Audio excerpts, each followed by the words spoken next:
Chapter 617. Yoon Tianyu even managed to deduce something from this incident. Mu Yaja had never laid a finger on Mu Wonru. Yoon Tianyu's heart was instantly satisfied. If Mu Yaja really gave him a half-brother or sister, he would not acknowledge it. Li Hanlin could not help but raise his eyebrows in amazement at Yoon Tianyu's wit and intelligence. Director Yoon, if you didn't mention it, I would have thought that your daddy had impregnated her. Yo-Yo glanced at him contemptuously and mocked him mercilessly. Agent Lee, do you think I'm like you? Do you have a low IQ?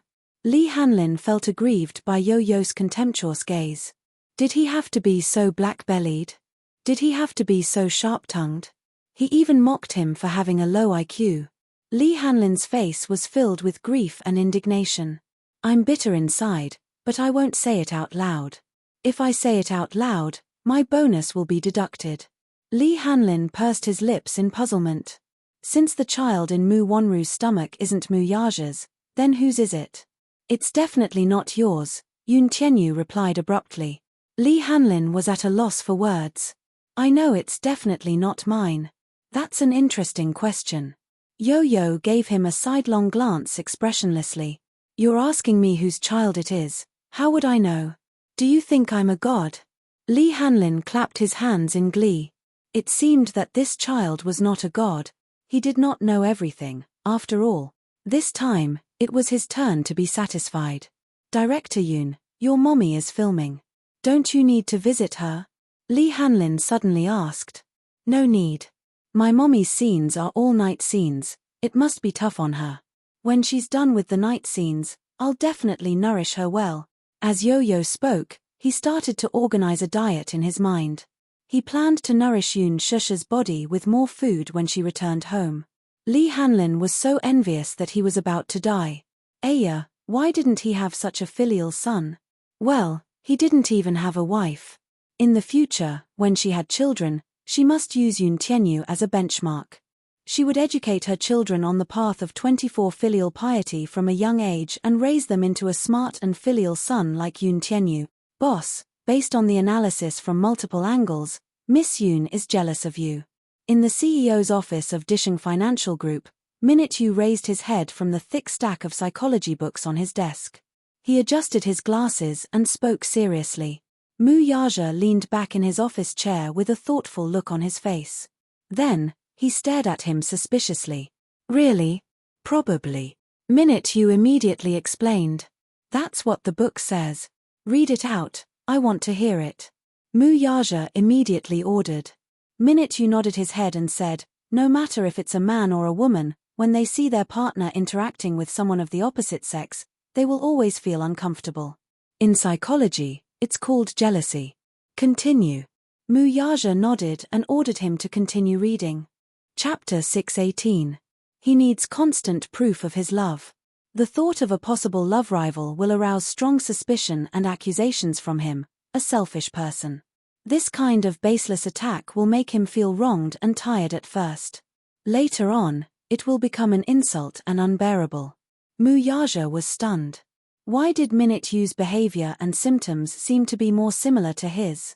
Could it be that when he saw Jiyu Xingze kissing her that day, he flew into a rage because he was jealous?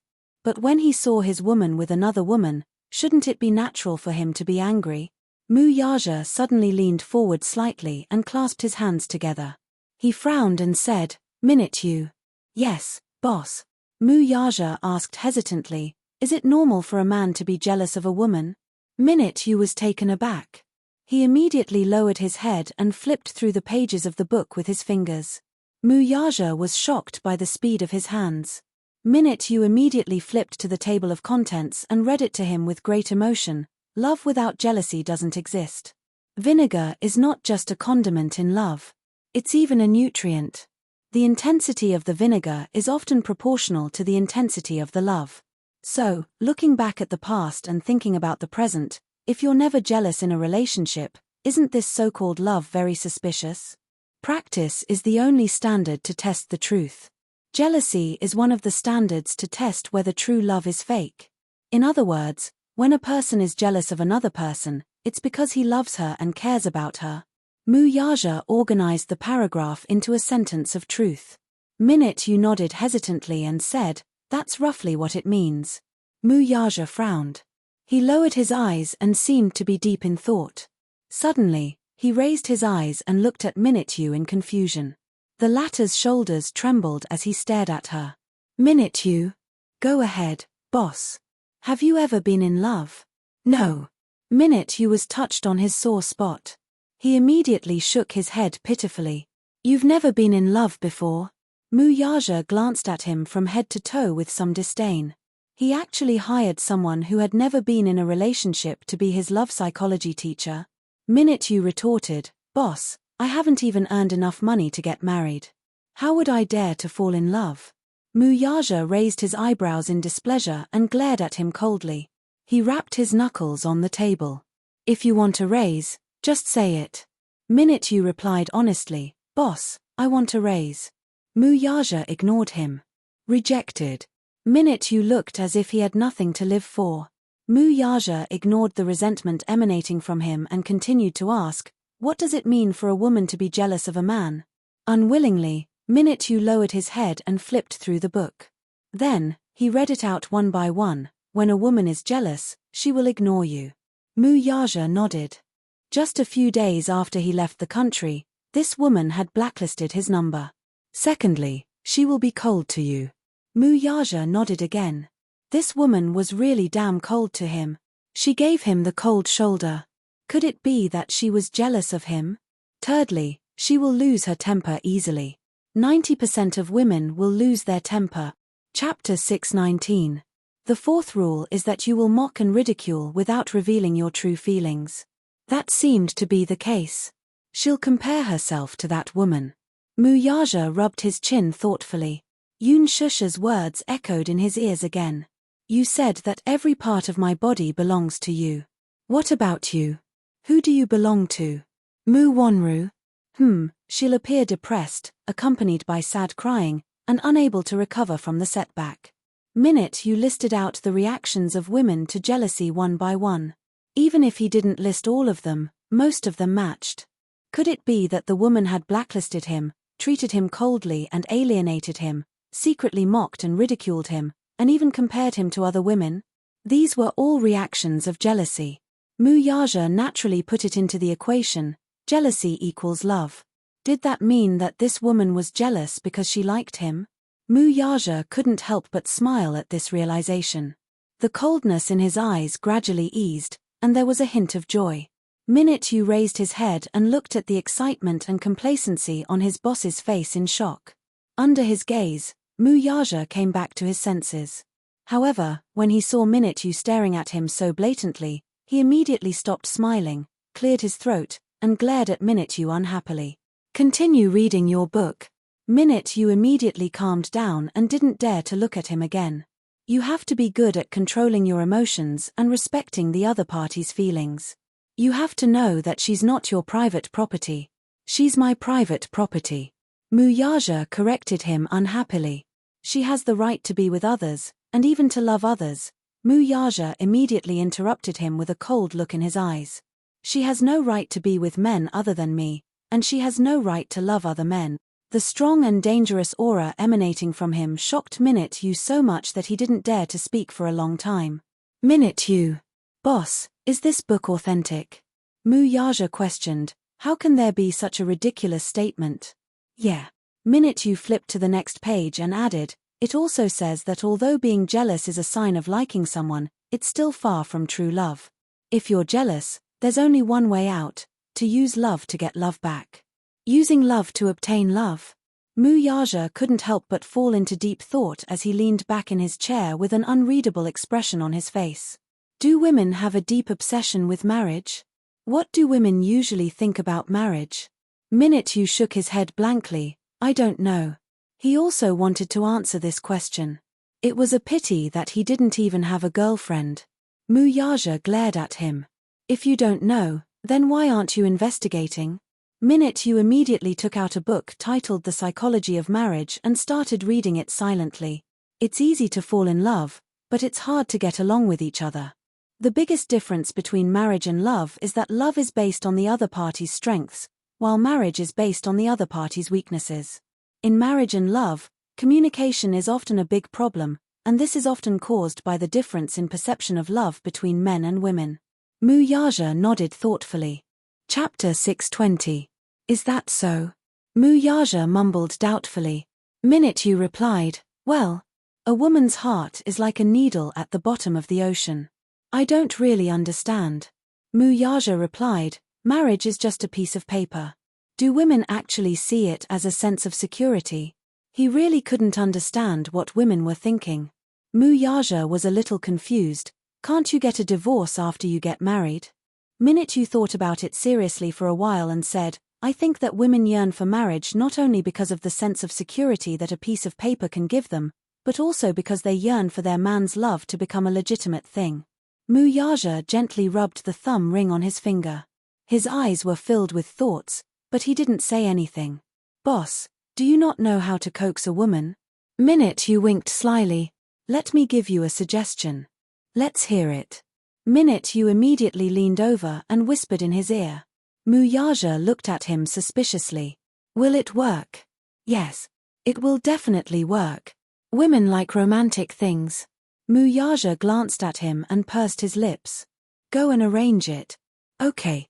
Yunshan Shiyi Villa District. Yunshisha locked herself in her bedroom. She couldn't go anywhere for an entire day. She wanted to go home, but a servant stopped her at the door. Yunshan Shiyi Villa was located in a piece of land with good feng shui in the suburbs. It was far away from the hustle and bustle of the world. The scenery was picturesque and beautiful. When she walked out of the entrance, she could see a winding mountain road in the distance. It stretched for thousands of miles. Because it was a private villa area, there were basically no public transport routes or taxis. If she insisted on leaving, she would have to walk down the mountain to have a chance of getting a taxi. Yunshisha was extremely frustrated. Muyaja. What was this man thinking? Why did he leave her alone in the villa and disappear without a trace? What was he doing? In the afternoon, Yo-Yo called to ask if the filming was going well. Of course, Yunshisha couldn't tell her that she wasn't on set anymore. Originally, she was supposed to have a scene today, but after Muyaja's nonsense last night, she didn't know what the crew would think of her. What did Lin Fengtian think of her? She tried to summon up the courage to call Lin Fengtian and apologize. Because of her personal reasons, she had affected the normal progress of the crew. She felt very guilty about it. Especially Muyaja, who had pushed Lin Fengtian to the ground so roughly. He must have been injured. Where is Jiyu Xingzi? He should be injured as well, right? He was afraid that because of this, the progress of the production could only be temporarily delayed. Thinking of this, Yunshisha felt guilty. In his heart, he hated Muyaja for being so unreasonable. In the evening, there was a knock on the bedroom door. Yunshisha covered herself with the blanket and didn't want to bother with it. The knocking continued for a long time.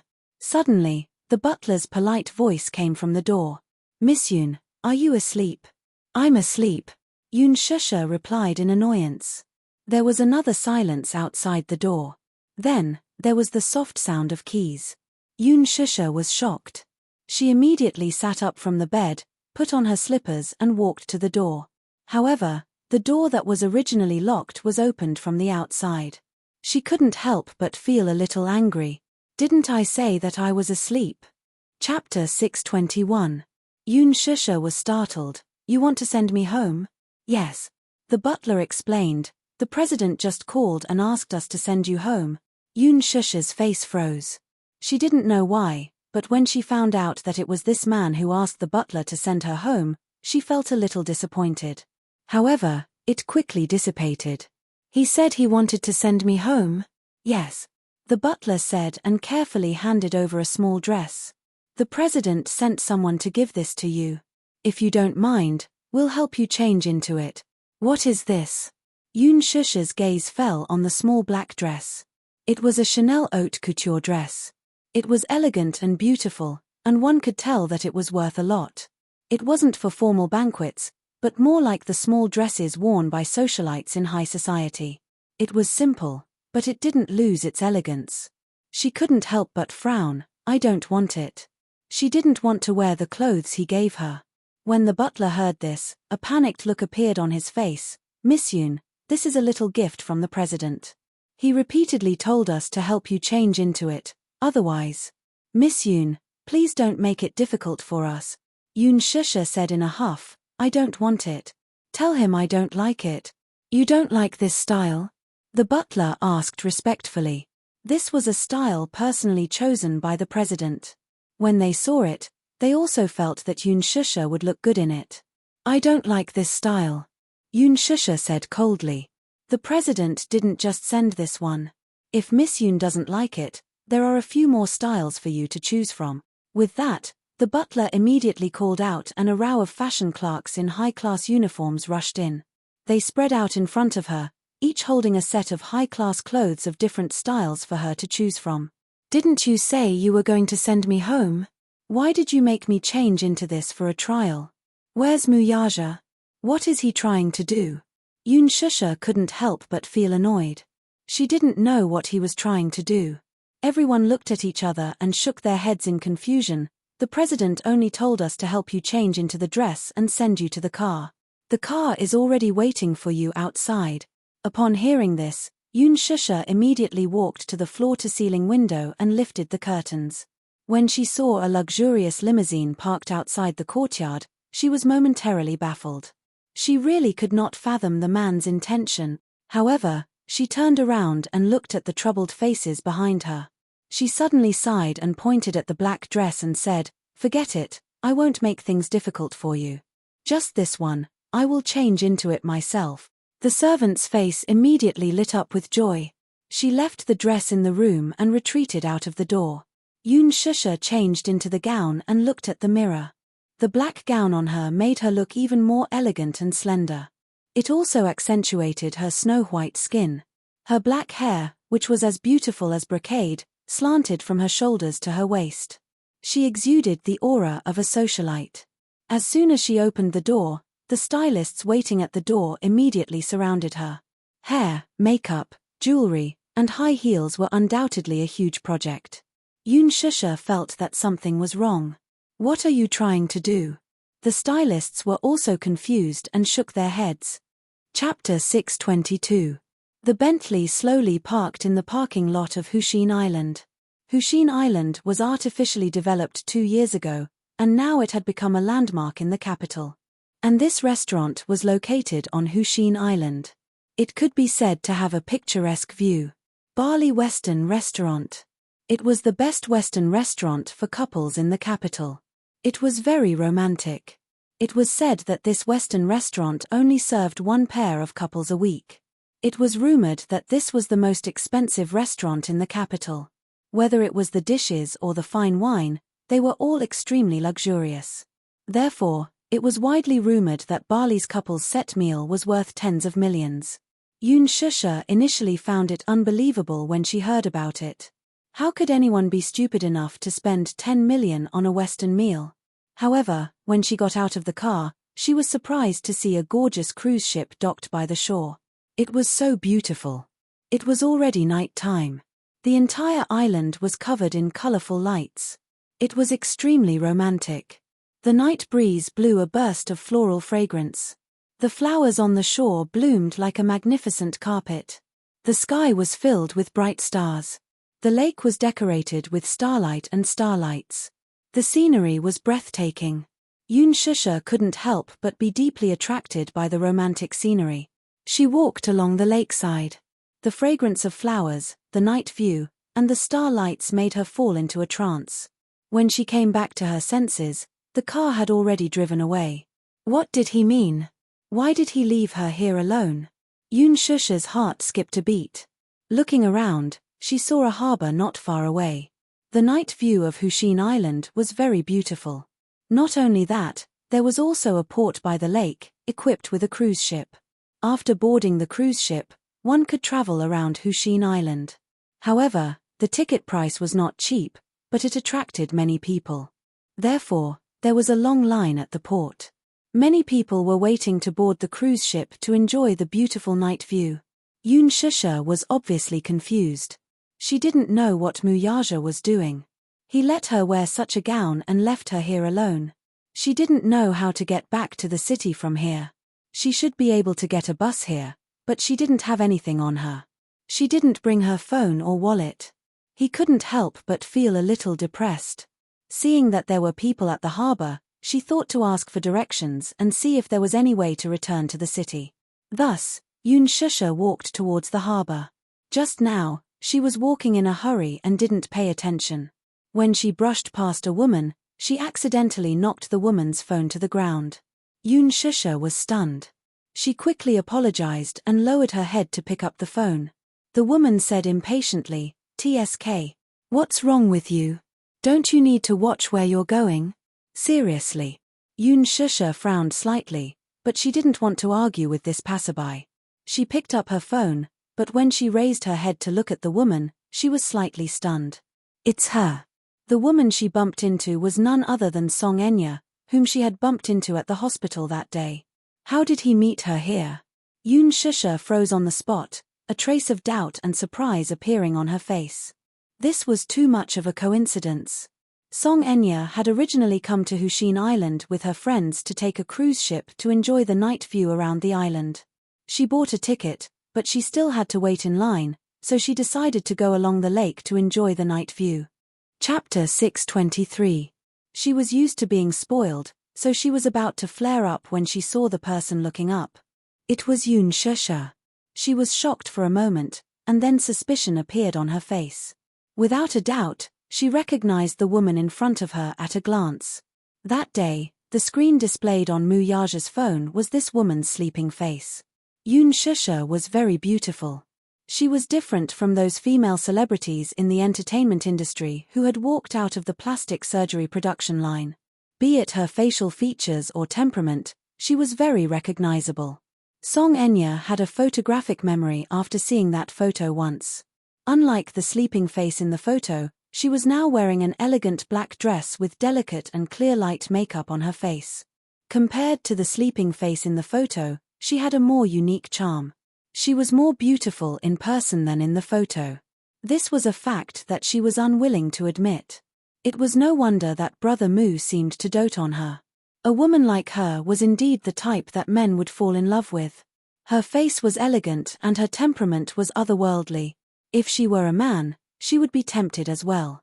Why was she here, though? Yoon Shusha felt a little strange when she saw Song Enya staring at her in shock. Naturally, she did not know that Song Enya had seen her photo on Mu Yaja's phone. She thought that Song Enya was angry at her for bumping into her, so she quickly handed the phone back to her. "Sorry, I was careless just now. Take a look and see if the phone is damaged." Song Enya took the phone from her hand and lowered her head to take a look. There was no damage to the phone. Seeing that the phone was not damaged, Yoon Shusha turned to leave. However, Song Enya called out to her. "Yoon Shusha." She called out her name directly. Yoon Shusha was stunned and turned around in confusion. How did this woman know her name? She hadn't officially met her, had she?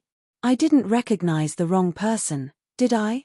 Song Enya raised her chin proudly and walked slowly toward her. "Is this your name?" She had a habit of checking Weibo. That day, the production team of The Green Apple posted a set photo on Weibo, and it quickly became a trending topic. She clicked on it and saw that it was her. At the same time, she knew her name. Yoon Shusha. She remembered that the villa developed by the Mu family was called Yunshan Shiyi. Was it just a coincidence? Or did Brother Mu purposely name it after this woman? Song Enya followed the Weibo account of the production team of The Green Apple. Ever since the start of filming, Yoon Shusha's behind-the-scenes photos had the highest exposure rate. It was obvious that this woman was not ordinary. "Yes, Yoon Shusha is my name." "You are." Yoon Shusha looked at her and politely asked for her name. "You don't deserve to know my name." Song Enya crossed her arms and retorted haughtily. When Yoon Shusha heard this, the polite smile on her face immediately turned cold. This woman was really arrogant. She curled her lips and smiled. "It's fine. I don't care anyway." It was as if she really wanted to know. She couldn't be bothered to lower herself to her level. Song Enya choked on her words. Is there anything else?" Yoon Shusha smiled gracefully. "If there's nothing else, I'll leave first." Stop right there. Seeing that she was about to leave, Song Enya gritted her teeth and stomped her feet in jealousy. She chased after her and grabbed her shoulders. Chapter 624. What are you doing? Yoon Shusha was furious as well. She shook off her grip abruptly, feeling that the other was being ridiculous. Why was she glaring at her as if she wanted to swallow her whole? Song Enya sneered and retorted, "Did I say you could leave? That's strange. Who are you? Why should I listen to you?" Yoon Shusha was baffled. Are you crazy? Ha! Song Enya was so angry that she laughed. Crossing her arms over her chest, she glared fiercely at her. Yoon Shusha, why don't you take a good look at your status? How dare you talk to me like that with your lowly status? Miss, what does my status have to do with you?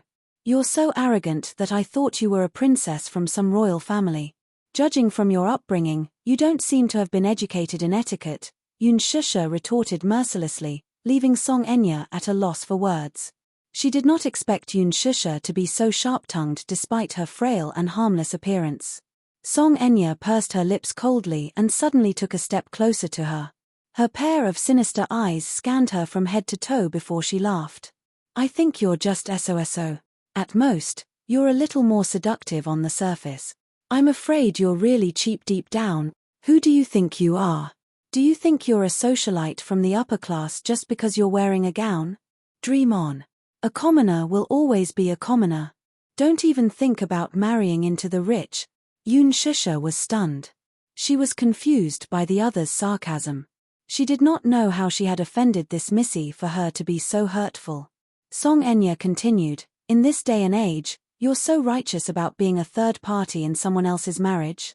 You've really opened my eyes. I don't know what you're talking about. You do. Song Enya grabbed her wrist and spat viciously. *TCH, you like to seduce men, don't you? You clearly know that Brother Mu has a fiancé, yet you're still shamelessly sticking to him. Don't you have any shame? What did you say? Yoon Shusha angrily shook off her hand, but she stopped abruptly in the middle of her sentence. Belatedly, he realized who the Brother Mu she was talking about was. He also understood the hidden meaning behind her words. Mu Yaja. How could she have forgotten that this woman was Mu Yaja's cousin? But how did she know about him? Could it be that Mu Yaja mentioned it to her? What did he say to her? Yoon Shusha's expression was a little ugly. Let me give you a piece of advice. As a woman, it's best to be thick-skinned. Brother Mu already has a fiancé, so you'd better stay away from him. If Grandpa Mu finds out that you've interfered in Brother Mu's marriage, he won't let you off. Song Enya's face was filled with disgust. The contempt in her eyes was so scorching that it could burn her skin. Although Yoon Shusha was angry, she still looked up to meet her cold and disdainful gaze. She had no intention of backing down. She kept looking at Song Enya's face and saw a hint of jealousy and hatred on her face. There was almost no need to hide her jealousy. Is she jealous? Usually, when a woman shows such a vicious and jealous expression, that man must be very important in her heart. Chapter 625. She likes him. Yoon Shusha pursed her lips. She still could not forget the scene she saw at the hospital previously. She used him and longed for his love for her. The expression on her face was not that of a sister's dependence on her brother. It was possessiveness. Desire. An attachment that could not be obtained. There was no doubt that Song Enya liked Mu Yaja. It was just that, more or less, it was not appropriate for her to be so obvious. However, at least in her heart, her feelings for her cousin, Mu Yaja, were not that simple. Yoon Shusha somewhat understood. On the surface, she was insulting her as a third party. In reality, how could Song Enya not yearn to stand beside Mu Yaja as a woman? And not as a cousin? After understanding it, Yoon Shusha smiled and slowly said, I think you're wrong about something. What? Song Enya was stunned. I'm not a third party who interfered in his marriage. Yoon Shusha raised her eyebrows and an elegant yet cold smile appeared on her face. Mu Yaja has a fiancé, but it's just an engagement. Is he married? I don't think so. Where did the saying of interfering in a marriage come from? But Brother Mu and Mu Wonru are already engaged. Song Enya almost blurted out in anger. However, Yoon Shusha noticed her choice of words. Mu Wonru. She called out her name almost without thinking. Presumably, this woman's heart was extremely unbalanced by the fact that Mu Wonru was Mu Yaja's fiancé. Yoon Shusha smiled. So what? It's just an engagement. It's a marriage arranged by the family. There's no love or feelings between the two. Interfered. Haha. Song Enya was completely enraged by her sneer. Therefore, she sneered without thinking. Haha. Aren't you a little too naive? Do you really think that Brother Mu likes you sincerely? She's just toying with you. Do you really think that you can rise to the top and marry into a rich family in a dignified manner? The Mu family was the richest family in the capital. How could Grandpa Mu allow an actress to marry into the Mu family? If you want to climb up the social ladder of the Mu family, go back and buy a pillow. Even your dreams are more realistic than this. His words were, without a doubt, mocking Yoon Shusha for daydreaming. The blatant mockery was like a needle dipped in salt, fiercely piercing into his heart, causing him incomparable pain. Yoon Shusha felt a stab of pain in her heart, but she still maintained an elegant smile on her face and asked, "So what?" "You." Song Enya exclaimed in exasperation when she saw how shameless the other was. "You're shameless. Actually, you're right." Yoon Shusha pouted innocently. She had a helpless expression on her face, as if she had been seen through. "I want to be promoted. I'm here to snatch your brother Mu Wonru's fiancé. I'm the third party." But, after a pause, Yoon Shusha raised her eyes and glared at her coldly. "What can you do to me? You." Song Enya raised her hand, wanting to slap the other's face in anger. Yoon Shusha raised her hand and held it tightly. She exerted so much force that a deep red mark was almost left on the other's fair wrist. She looked as if she was boneless and weak, but Song Enya did not expect her to be so strong. Chapter 626. What's the matter? You can't win an argument, so you want to get physical? What a missy's temper. Yoon Shusha suddenly flung her hand away. Caught off guard, Song Enya lost her balance and fell to the ground. Haha, interesting.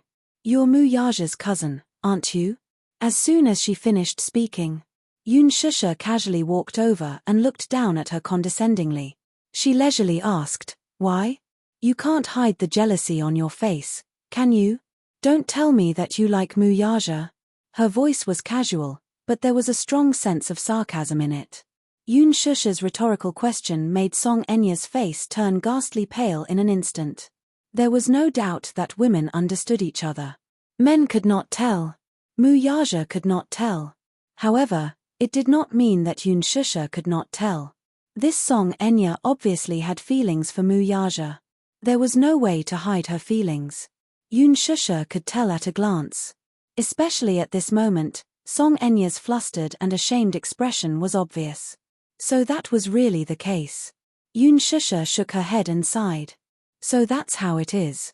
You've fallen for your cousin. Is it any of your business? Song Enya raised her head and said angrily. At this moment, she had fallen to the ground, and Yoon Shusha was talking to her condescendingly. Her aura instantly diminished. Hence, she immediately tried to get up from the ground. Yoon Shusha stretched out her leg and stepped on her hand with her sharp high heel. Song Enya screamed and retracted her hand with a pained expression. She glared at her with a pale face. "You're so pitiful." Yoon Shusha mocked expressionlessly. "One cousin, the other cousin. Close relatives. This is incest. It's truly shocking." Song Enya was so angry at her words that her face turned red and white and instantly darkened. "Look, you've fallen in love with a man, but this man is your cousin. You can't be together in this lifetime. What is it if not pitiful?" She then added unhurriedly, "I'm different from you, though. I even have a child with him." As soon as she finished speaking, Song Enya was so shocked that her face turned pale and she stared at her in disbelief. Yoon Shusha was in a good mood as she admired the other's pale and colorless face. She asked airily, "What about you? What about you?" Cousins, close relatives, being together is against the rules of ethics. Song Enya was momentarily stunned. She stared fixedly at Yoon Shusha's face before regaining her senses. her eyebrows and the outline of her lips. Tus, Xiao Ichen's eyebrows. At first, she did not pay attention to it, so she did not realize this. Now that she saw it, she was shocked. Could it be, Xiao Ichen is Mu Yaja's child? This realization almost hit Song Enya to hell, and she was instantly buried in a sea of fire. Who's the wishful thinking and daydreaming? Do you think you can be with the man you love without me? Yun Shusha sneered as if mocking her naivety. That's what's really laughable. Shut up. Shut up. You shut up. Song Enya screamed and covered her ears, not wanting to hear her mockery. Chapter 627. Song Enya's heart skipped a beat when she heard that. She raised her head, feeling suffocated, and met Yun Shusha's cold gaze. He said that he only treats you as a younger sister. If I take it to heart, he'll keep a distance from you and even cut off all contact with you.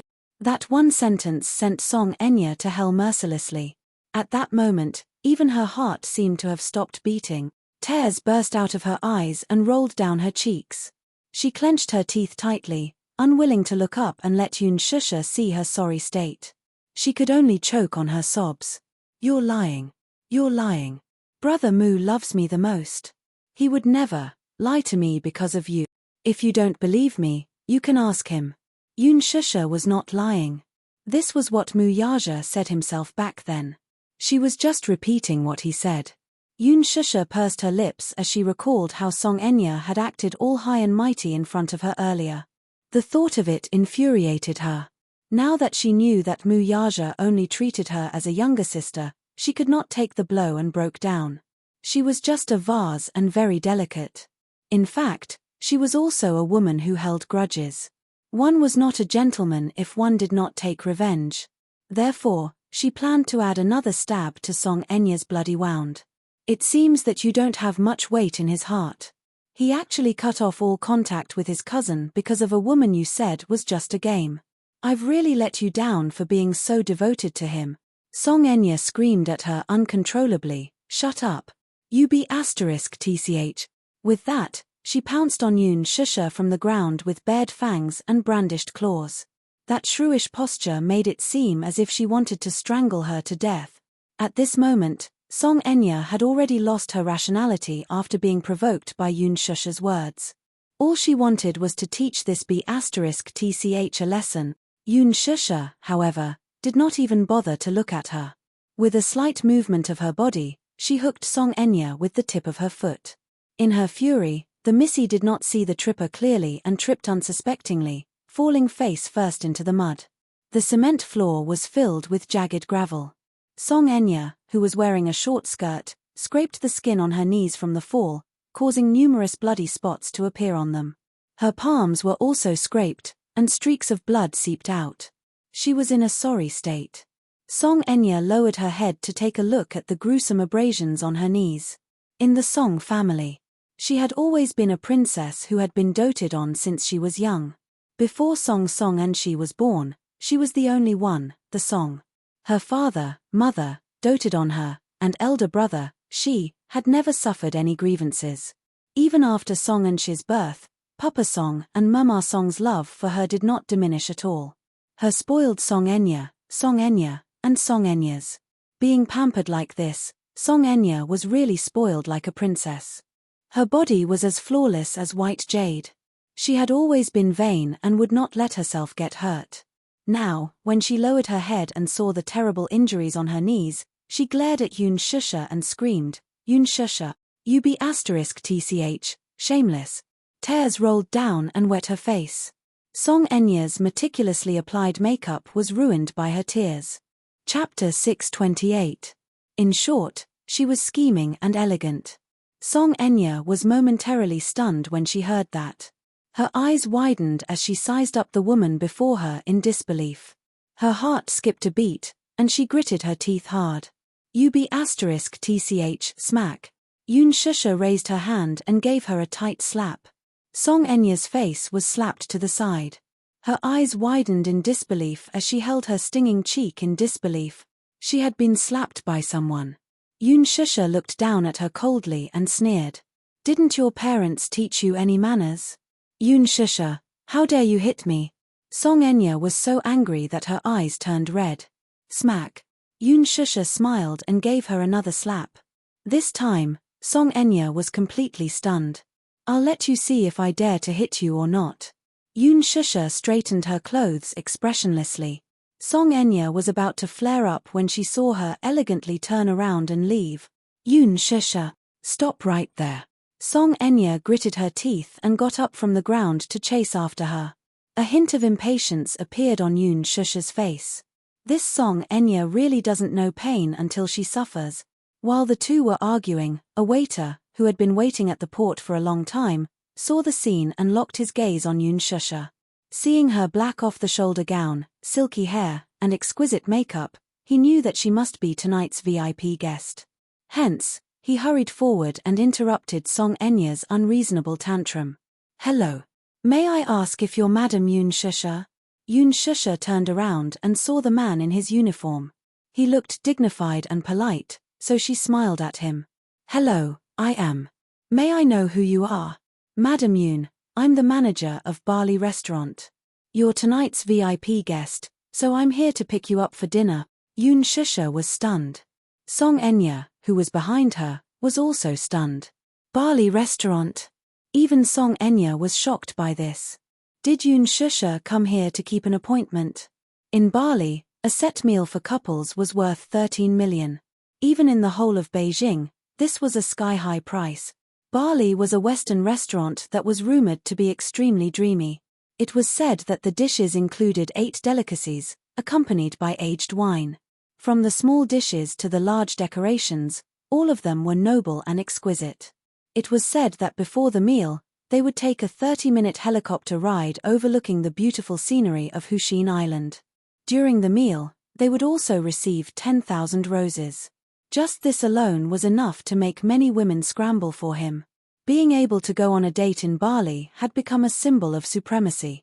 Who exactly was Yoon Shusha meeting? Her heart skipped a beat. Could it be Brother Mu? Yoon Shusha was also a little surprised. However, she had already guessed who had arranged all of this. She cast a sidelong glance at Song Enya from the corner of her eye before turning to the senior waiter with a polite smile. All right, I'll follow you. Wait. Song Enya called out to her with a livid face. Ah. Are you on a date with Brother Mu? Yoon Shusha turned around and looked at her expressionlessly. Date? Would Mu Yaja go on a date with her? She couldn't imagine that he would spend so much time on dates. Therefore, she was not sure if Mu Yaja was planning to go on a date with her. However, when she saw Song Enya's conflicted and anxious expression, she smiled and said, yes, so I'm going on a date with him. So, I'm going to keep my appointment. Don't follow me anymore. Chapter 629. Song Enya flew into a rage out of humiliation. Just as she was about to step forward again, she was stopped by a bodyguard who appeared just in time. Bali's security was in place. After all, they had to take care of the guests' personal safety and privacy. Hence, under the bodyguard's obstruction, Song Enya could only watch as Yoon Shusha was escorted onto the cruise ship.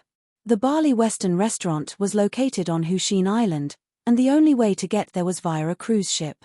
Unlike the cruise ships on the lake, this one was privately owned by the Bali Western restaurant, so it was much more luxurious than the ordinary cruise ships. Hence, when Yoon Shusha boarded the cruise ship under the guidance of the waiter, it immediately attracted the exclamations of those who were standing at the harbor overlooking the scenery. For a moment, there were discussions of jealousy, amazement, and envy. Oh, God! Is that the Bali Western restaurant's private cruise ship? Oh, my God! It's so luxurious, isn't it? I heard that this cruise ship cost a fortune. Oh, God! Bali! That's my dream. Yoon Shusha stood in front of the railing as the cruise ship started moving. It slowly left the harbor and headed toward Hushin Island. She lowered her head and looked at the waves that kept rising. The bright starlight on the cruise ship reflected on the lake's surface, making it a beautiful sight. The silver moon on the horizon was like a hook. Standing on the deck, Yoon Shusha hugged her shoulders and could not help feeling a little chilly. The waiter considerately put a jacket on her. Yoon Shusha thanked him politely, but even with the jacket, she did not feel cold. Her heart was still cold, though. The Muse are the richest family in the capital. How can Grandpa Mu allow an actress to marry into his family? If you want to climb the social ladder of the Muse, go back and buy a pillow. Even your dreams are more realistic than this. Do you really think that Brother Mu likes you from the bottom of his heart? He's just playing with you. Do you really think that you can climb up the social ladder and marry into a rich family in a dignified manner? In this day and age, is it so justifiable to be a third party and interfere in someone else's marriage? Third party. Yoon Shusha's lips curled into a cold smile. What a joke. How did she become the third party? Everything that Mu Wonru originally had belonged to her. Mu Wonru was the real third party, wasn't she? She took away the token that her mothers left for her. Took away her identity. Took away her family. She had taken away her fiancé. Isn't the third party Mu Wonru? How did it become her? She of the nights to two of course, of the night, two of the night, to the winds to lift her messy hair, and straightened her back to it. Well, what Mu Wonru had should have belonged to her. Since that was the case, then she would take back everything that originally belonged to her, even if she didn't care for all of this. The of Yoon's. Of. Thinking of Mu Wonru's disgusting face, Yoon Shusha felt disgusted from the bottom of her heart. The crimes and grievances that she had to bear for more than 10 years were all in her heart. She swore that she would take back everything that originally belonged to her. The cruise ship soon sailed to the harbor of the island. There were already people waiting for them at the harbor, standing in a row. Chapter 630. There was only one private room in the restaurant. The huge private room was at least 300 square meters. When the waiter led Yoon Shusha into the private room, she was greeted by the extremely luxurious decorations. Just the beautiful and resplendent crystal chandelier alone was enough to tell that it was expensive. Yoon Shusha walked to the table and saw exquisite cutlery on the table. She picked up the chopsticks and saw that they were made of jade. They were even inlaid with diamonds and engraved with her name. Yunshishi. It was so luxurious that it made one speechless. No wonder it was rumored that a couple's set meal at the Bali restaurant was worth tens of millions. Even every detail was exquisite and luxurious. She looked around but did not see Muyaja. Yoon Shusha turned around and asked curiously, "Who made the reservation? Why don't I see him?" She could not help but feel suspicious. What was Muyaja trying to do? He brought her here but did not see him. The waiters looked at each other, but they smiled without saying anything. Yoon Shusha saw that they were pretending to be mysterious. She raised her eyebrows slightly and decided not to think about it. She walked around the private room alone and accidentally found that there was an observation deck in the private room. Yoon Shusha could not help but be attracted by the Hubble Space Telescope on the observation deck. "Is this a telescope?" Yoon Shusha pointed at the telescope and asked. She didn't know much about astronomy, so she wasn't sure if this was a real telescope. The waiter behind her smiled and said, "Yes, I heard that there will be a meteor shower tonight. Miss Yoon, do you want to take a look?" "Sure." Yoon Shusha gladly agreed. She was quite interested in this telescope. Therefore, she walked to the telescope and the waiter quickly adjusted it for her. Yoon Shusha clumsily looked through the telescope and saw the beautiful starry sky. Incredible. Usually, when looking up at the starry sky, one could only see the scattered stars in the night sky. However, through the telescope, one could see that these stars were not of the same size. Some stars were very small as a grain of sand. However, some of the stars were very large. They were either blue or orange in color. Most of them were like diamonds embedded in the night sky, shining brightly and very charming. The stars contrasted with each other and came into view like a beautiful starry sky. It was so beautiful that it was suffocating. Yoon Shusha could not help but be fascinated by it. It was no wonder that many astronomy enthusiasts were fascinated by astronomy. Indeed, a starry sky like this could not help but be fascinated. Yoon Shusha was in a daze and did not notice that the waiter behind her had already left the private room. She stared at the stars in the sky in a trance. Suddenly, a bright and dazzling shooting star flashed across the camera lens. Fast, very fast. In the blink of an eye, it disappeared without a trace. Alas, Yoon Shusha was still unable to contain her excitement. It was as if this was the first time in her life that she had seen a meteor. Yoon Shusha could not help but exclaim. She looked up and said excitedly, "I saw a meteor." Turning around, Yoon Shusha wanted to announce the news excitedly, but she bumped into a warm and firm chest. Her forehead hurt a little. Chapter 631. Her gaze could not help but be drawn to the exquisite diamond on the pendant. It was meticulously carved into the shape of a shooting star. At first glance, it was as eye-catching as a shooting star. Yoon Shusha looked up in shock. Muyaja had unknowingly appeared behind her. He was wearing a black shirt and had smooth and neat black hair. On his handsome face, a pair of deep and mesmerizing eyes were quietly fixed on her. In his eyes, there was a gentleness that had never been seen from him, who had always been arrogant and cold. This rare gentleness seemed to be able to melt the coldest glacier in the world. Yoon Shusha was shocked. Could the shooting star that had flashed across the camera just now be this diamond necklace? She knew that everything that had happened tonight was probably a so-called surprise that this man had specially arranged. But what surprised her was that she did not think that this man would waste his time on a date. From what she knew, his time should be very precious. He was in charge of the huge Disheng financial group and should be very busy every day. But, even though she was somewhat mentally prepared, she still did not expect that he would have prepared all this for her. For a moment, she was a little confused. Could it be that he knew that he had gone too far last night, so he had prepared this mysterious date to create a surprise for her and bridge the gap between them because of what had happened last night? What she didn't know was how arrogant this man was. She was his first woman. She was also the woman that he was willing to spend time and effort to pamper.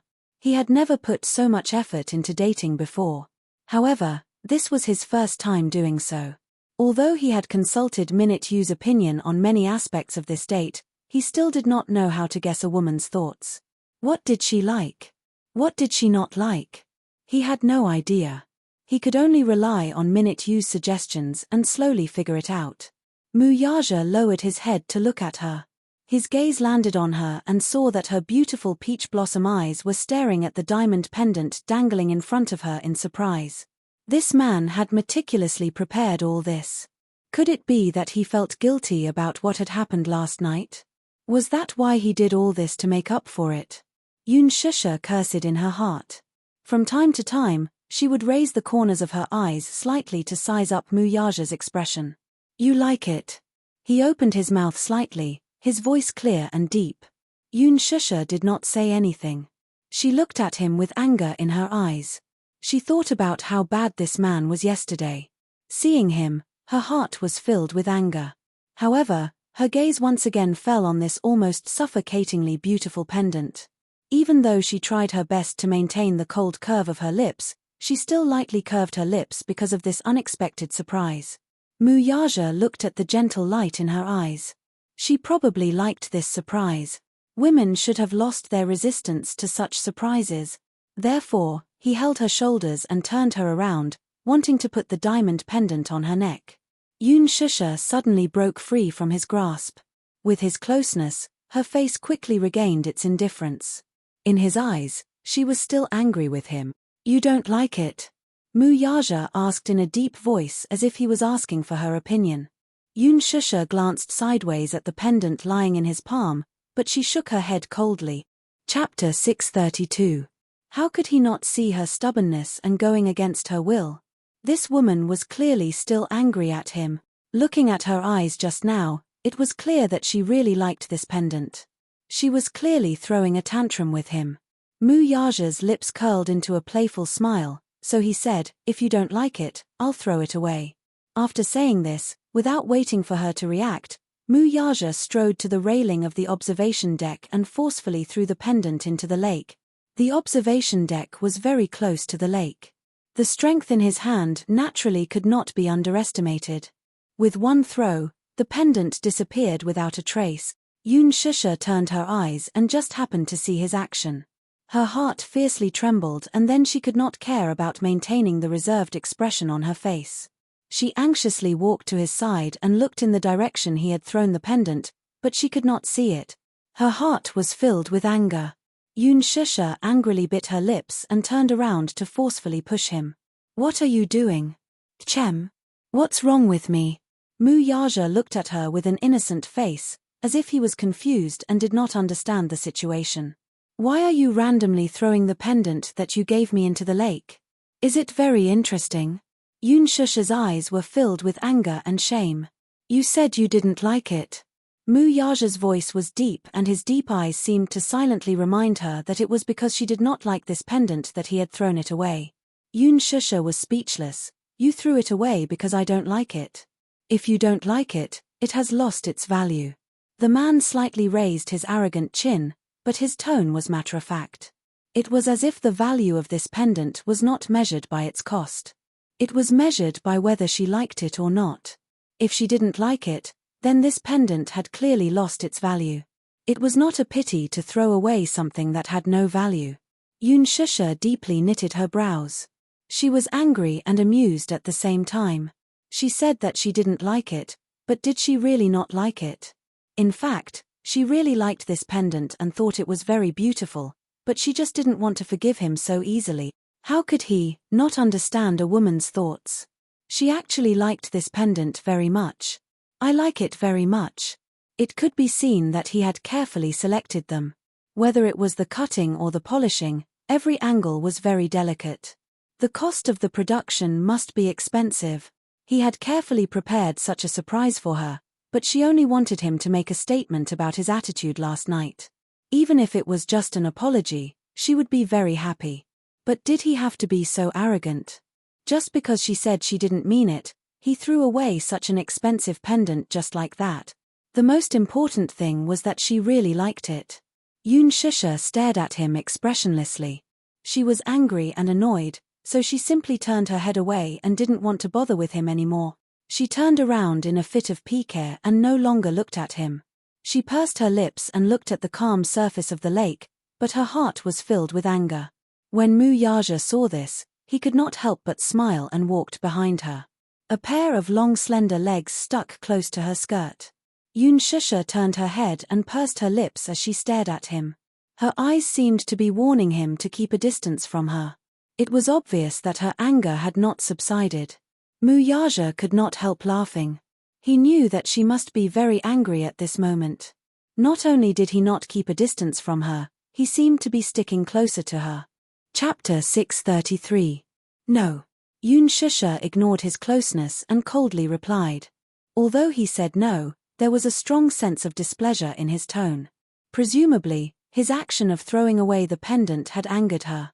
Mu Yaja's lips curled into a smile as he leaned closer to her ear and whispered, "Little liar, you're obviously angry. How would I dare to be angry with you, the great CEO Mu?" Yoon Shusha's lips curled into a cold smile as she said in a half-mocking and half-sneering tone. You said that you don't like that pendant, but you actually like it a lot. He lowered his eyes and his gaze fell onto her angry face as his words pierced through her thoughts. That's your thing. You can throw it away as you wish. What has it got to do with me? Yoon Shusha retorted in a bad mood. But she totally didn't realize that at this moment, the two of them were so close to each other as they exchanged words. It seemed like they were flirting with each other. Mu Yaja's lips curled into a smile as he secretly thought that this woman was really awkward. But she was also really stupid. She didn't even use her brain to think carefully. Did she really think that he couldn't tell how much she liked that pendant? Mu Yaja slowly opened his palm. That necklace that he had thrown away, at this moment, was like a magic trick as it quietly laid horizontally in his palm. Under the bright moonlight, it emitted an enchanting and resplendent luster. In actual fact, he had long seen that her disdain wasn't because she really didn't like it. It was just a woman who said one thing and meant another when she was angry. He could tell that she liked it a lot. That action of throwing the necklace earlier was just a bluff. He didn't expect that she really thought that he had thrown the pendant into the lake. That nervous expression was completely captured by his eyes. Mu Yaja stood behind her and gently brushed her hair aside. In an instant, that porcelain white neck was exposed in front of his eyes. Mu Yaja's eyes heated up as his back suddenly tensed up. Her soft and tender skin was snow white and flawless, like a fine piece of art. Especially at this moment, when the light was dim, it made her skin seem even brighter. She was as beautiful as jade. She was truly as beautiful as jade. Coupled with the elegant black gown on her body, the black and white matched, giving off a forbidden seduction that came from her bones. Looking at this beautiful scene, his eyes couldn't help but become deep and serene, so much so that it implicated a certain part of his body that had quietly changed and become vigorous and hot. Yoon Shusha twisted her body, trying to break free from his grasp. He said in a deep voice, "Don't move. You, don't move, or I'll do you right now." Mu Yaja's voice was taut with forbearance and restraint. Hearing this, Yoon Shusha didn't dare to move. There was no doubt about it. If she really moved, she would not be able to move. This man was a man of his words. He really ate her dry on the observation deck. She had already experienced this man's dominance, so there was no doubt about it. While she was feeling gloomy, she suddenly felt a trace of coldness on her neck. She couldn't help but look down. Her gaze fell on her neck, but she saw an exquisite and resplendent diamond dangling from her collarbone. It was actually the one he had thrown away earlier. Didn't he throw it away? Could it be that he was just scaring her? Yoon Shusha was stunned. She was shocked, but her lips couldn't help curling into a smile. Mu Yaja lowered his head and whispered in her ear word by word, "Wear this pendant for me." Chapter 634. You're not allowed to take it off. His tone was as strict as ever, domineering to the point of being unreasonable. Yoon Shusha's fingertips gently rubbed the pendant. She looked up at him and angrily said, "Unreasonable. That's right, I'm unreasonable." Mu Yaja slowly pulled her into his embrace from behind as his gaze fell onto her face. He saw her slightly lowering her head as her beautiful peach blossom eyes looked at the pendant on her neck. Her fingertips rubbed it lovingly as her light pink lips formed a faint smile. "Didn't you say you didn't like it?" Mu Yaja couldn't help having the thought of teasing her. Yoon Shusha gave a cold snort. "I just think it's a pity to throw it away." "Stubborn mouth," he lightly said. This stupid woman's mouth seemed to be very stubborn. But it could be seen that she really liked his gift. Mu Yaja stared at the shallow dimples on her face and couldn't help having some thoughts. He inexplicably wanted to fiercely seal her lips. Driven by this thought, he immediately took action. He pulled her into his arms, lowered his head, and kissed her pink little mouth.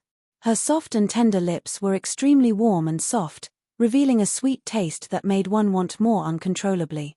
Yoon Shusha's eyes opened wide in astonishment. The man's kiss suddenly came and she was not prepared at all. Her eyes opened wide in a daze as his enlarged handsome face appeared in front of her. His deep silhouette was exquisite and handsome, making him look very handsome. Only when she looked at him from such a close distance did she discover that this man's eyelashes were excessively long. They were thick and black, like two black phoenix feathers. It was no wonder his gaze was so deep and seductive. It had to be said that this man had been blessed by the heavens since he was born. Outstanding features, a proud family background, and a shocking background. This kind of man should be sought after by many women. It was no wonder that in the capital, there were many socialites who liked him. Even his cousin was infatuated with him. Indeed, this kind of man was loved by all. His thin lips were slightly cold. Yoon Shusha couldn't help but fall into a daze. She remembered that according to the physiognomy, people with thin lips were mostly fickle and overly rational. Could this man be fickle in love? She allowed him to kiss her. Her reaction was somewhat passive. She did not dare to resist too much and could only endure his domineering kiss. He kissed her fiercely and urgently. His kiss went deep into her throat. If it was possible, he probably wanted to swallow her whole. Yoon Shusha's thoughts couldn't help but drift away inexplicably until the man hugged her waist tightly. While gently kissing her lips, he said, "That day, you blacklisted me. Was it because Mu Wonru said something to you, Yoon Shusha was stunned and slowly opened her eyes. However, she saw that Mu Yaja had also opened his eyes and was looking at her. His eyes were asking her silently, "Why aren't you saying anything?" Mu Yaja grabbed her chin with a puzzled look on his face. At first, he only suspected that Mu Wonru had run to Yoon Shusha to bluff and claimed that she was pregnant with his flesh and blood. Too many women were sensitive, especially a stubborn woman like Yoon Shusha. She couldn't accept it. But it was just a suspicion. What had happened back then that made her blacklist him for no reason? He still had to ask her. His question reminded her of Mu Wonru's pregnancy. Chapter 635. Yoon Shusha hesitated for a moment and said slowly, "She told me that she was pregnant. She accused me of being the third party in your marriage." Ha! Mu Yaja sneered when he heard that. He couldn't help but feel a little annoyed and helpless. So, you believed her?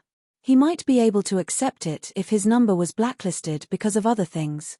But she actually believed it just because a woman said a few insignificant words in front of her. He didn't even ask for any proof. He didn't even give him any chance to explain himself before he was sent to prison. This woman was too much. Yoon Shusha couldn't help raising her eyebrows when she saw his mocking smile. What's wrong? You believed what she said unconditionally. So? His deep-set eyes stared fixedly at her face as he retorted, "Am I not enough for you to trust me unconditionally? Why should I believe you?" Yoon Shusha questioned him helplessly. She didn't seem to be in a position to question him. When she found out from Mu Wonru that she was pregnant with his flesh and blood, the despair she felt was enough to destroy the heavens and earth. Without any doubt, she almost believed him. Because she really didn't seem to be in a position to question it, did she? She was his fiancé. And he was her fiancé. Even if she was pregnant with his flesh and blood, wasn't it legitimate? Shouldn't she obediently withdraw at this time? But now, she didn't think so. Everything that Mu Wonru belonged to now belonged to her. She wouldn't back down anymore. She would take back everything that belonged to her by hook or by crook. Yoon Shusha pursed her lips at that thought, but she heard the man chuckle above her head. "My child said it." Yoon Shusha frowned. Mu Yaja stared at her awkward expression and suddenly thought of something. He said mischievously, "You blacklisted me because you were jealous?" She looked up in shock. She saw the man looking down at her with an arrogant and smug expression on his face. Mu Yaja looked at her stunned expression. There was no anger on his face. It was full of arrogance and pride. He suddenly remembered Minute Yu's words. Jealousy equals like. This woman liked him. There was no doubt about it. In fact, her love for him was extraordinary. Hence, when Mu Wonru flaunted her prowess in front of her, she flew into a rage out of humiliation and blacklisted him. "You like me." After a pause, Mu Yaja suddenly felt that this word wasn't suitable, so he changed it. "Yoon Shusha, you're in love with me." It was a short few words, but his tone was overbearing and smug. Yoon Shusha was a little dumbfounded as she stared at him with wide eyes. She did not know where this man got his confidence from. Jealousy equals like. He actually automatically put her into such a formula. Where did this man get his sense of self-worth from? Still not admitting it. Mu Yaja reached out and scratched her delicate nose bridge as he chuckled. This woman must love him very much to be so jealous. Minute Yu said that women in love would have an incomprehensible sense of possessiveness. They usually didn't like their men to be close to any woman. The more jealous she was, the more it represented the irreplaceable position of the man in the woman's heart. Chapter 636. He had never liked jealous women. But for some reason, when he found out that Yoon Shusha was jealous, he felt a little happy. "Yoon Shusha, let me tell you." Mu Yaja held her shoulders and turned her around, forcing her to look into his eyes. He said word by word, "I didn't touch her." Yoon Shusha was stunned. She saw that he was looking at her very seriously, but there was a seriousness in his eyes that she had never seen before. "Yoon Shusha, I haven't touched any other woman except you. Do you believe me?" He explained again with a serious expression. Yoon Shusha's eyes flashed with confusion. The doubts in her heart slowly spread. She was very surprised by his so-called explanation. Last time in the bar, Mu Wonru announced to her that she was pregnant so arrogantly. Could it be fake? She quickly changed her mind and denied it. It couldn't be fake. When she bumped into Mu Wonru in the restaurant, she really had morning sickness. There was no trace of acting. Based on her experience, she concluded that this woman must be pregnant. Because when she was pregnant with Xiao Ichen and Yo-Yo, Her morning sickness was very serious. And Mu Wonru's symptoms were more than a month pregnant. But Mu Yaja told her that he didn't touch her. Could she believe it? Could she believe this man? Mu Wonru was faking it to fool her. Or was this man lying to her? Her thoughts were a little messed up. Yoon Shusha's expression suddenly turned cold. She couldn't accept that another woman was pregnant with his child. But what was even more unacceptable was that he was lying to her. Thus, Yoon Shusha smiled tactfully but seriously. Mu Yaja, you don't have to explain so much. Mu Wonru is obviously pregnant, but you said that you didn't touch her. After a pause, she stared into his eyes and asked seriously, or are you lying to me like I'm a child? Are you messing with me? Do you really think I'm that gullible? Mu Yaja was a little angry. Are you questioning my words? Yoon Shusha's face paled. Doubt. If you haven't touched her, then whose child is she carrying? Could it be that she cheated on you? She didn't believe that Mu Wonru had an affair, and she didn't believe that the child in her belly wasn't Mu Yaja's. If that was the case, it would be a huge scandal for the Mu family. With Mu Yaja's proud personality, how could he tolerate such a betrayal? Mu Yaja's face changed. Seeing the undisguised doubt on her face, a trace of anger immediately appeared in his eyes. Yoon Shusha, you don't believe me? Yoon Shusha raised her chin and said expressionlessly, I only believe in fact. He was annoyed. She is pregnant, but the child is not mine. Then whose is it? Yoon Shusha was aggressive. Obviously, she didn't want to be perfunctorily brushed off like this. Mu Yaja's brows slightly furrowed. After a moment of silence, he said coldly, listen, she is just a chess piece to me, a chess piece to be used in exchange for the power of the Mu family. From the beginning to the end, I haven't touched her at all. As for who the child in her belly is, you will know in the future. After a pause, he clasped her shoulders tightly and said in a deep voice, you just have to remember that I haven't touched her. That's enough. Yoon Shusha couldn't take it anymore and pushed him away. Can you not be so perfunctory with me? Chapter 637. Mu Yaja's eyes turned cold as a look of fury surfaced on his face. I never said that you're a pawn. You can get engaged to a so-called pawn, but you can't give me a proper reason. Am I actually less than a pawn in your eyes? Yoon Shusha sneered as she retorted. Mu Yaja's face instantly darkened. Instantly, he froze. What do you mean? Yoon Shusha curled her lips into a smile as she tried hard to maintain her composure. However, the voice that escaped from her throat was slightly trembling. Mu Yaja, I like you. What about you? Do you like me? Mu Yaja opened his mouth slightly but could not make a sound. The word like was stuck in his throat, and he could not utter it. He had always been arrogant and proud. In front of the woman he liked, he could not frankly say the word like. Seeing his silence, Yoon Shusha's smile turned slightly cold. Then, I'll tell you, too. I like you. If I like you and have set my mind on you, can I give you my heart? What about you? Can you? He could. However, even though he thought so in his heart, the words that he wanted to say reached his lips, but no sound came out. Mu Yaja stared fixedly at her and was momentarily speechless. Do you know who I met just now? Yoon Shusha's face was a little pale. Gradually, her eyelashes drooped as a look of disappointment flashed across her eyes. She said weakly, I met Song Enya. She righteously accused me in front of everyone and mocked me for being a third party. Mu Yaja, are my feelings cheap? Or am I just a pawn in your eyes? A woman that you can summon when you're lonely and dismiss when you're tired of me? You can give Mu Wonru a proper marriage contract, but you can't give me a clean identity. I don't want a romantic date. I don't want a beautiful diamond pendant. I don't want you to go through so much trouble to please me. Yoon Shusha looked up at him with a pale face. Two pairs of eyes collided in the air. She looked at him and suddenly leaned closer to him. She pressed against his front and raised her hand to lightly tap his chest with her fingertips. There, she could feel his sonorous heartbeat. I want this part of yours. Can you give it to me? Mu Yaja's handsome eyes stared at her without blinking. Yoon Shusha's throat was dry as she questioned him again. I want to be loved and doted on legitimately. Can you give it to me? His silence from the start to the end gradually disheartened her. She laughed at herself, thinking that her earlier outburst of questioning was too laughable. In his heart, was she really just a chess piece that could come and go as he wished? Do you know what marriage means to me? If you can't even give me a proper identity, why should I like you? Yoon Shusha gritted her teeth and said weakly, I don't want to like you anymore.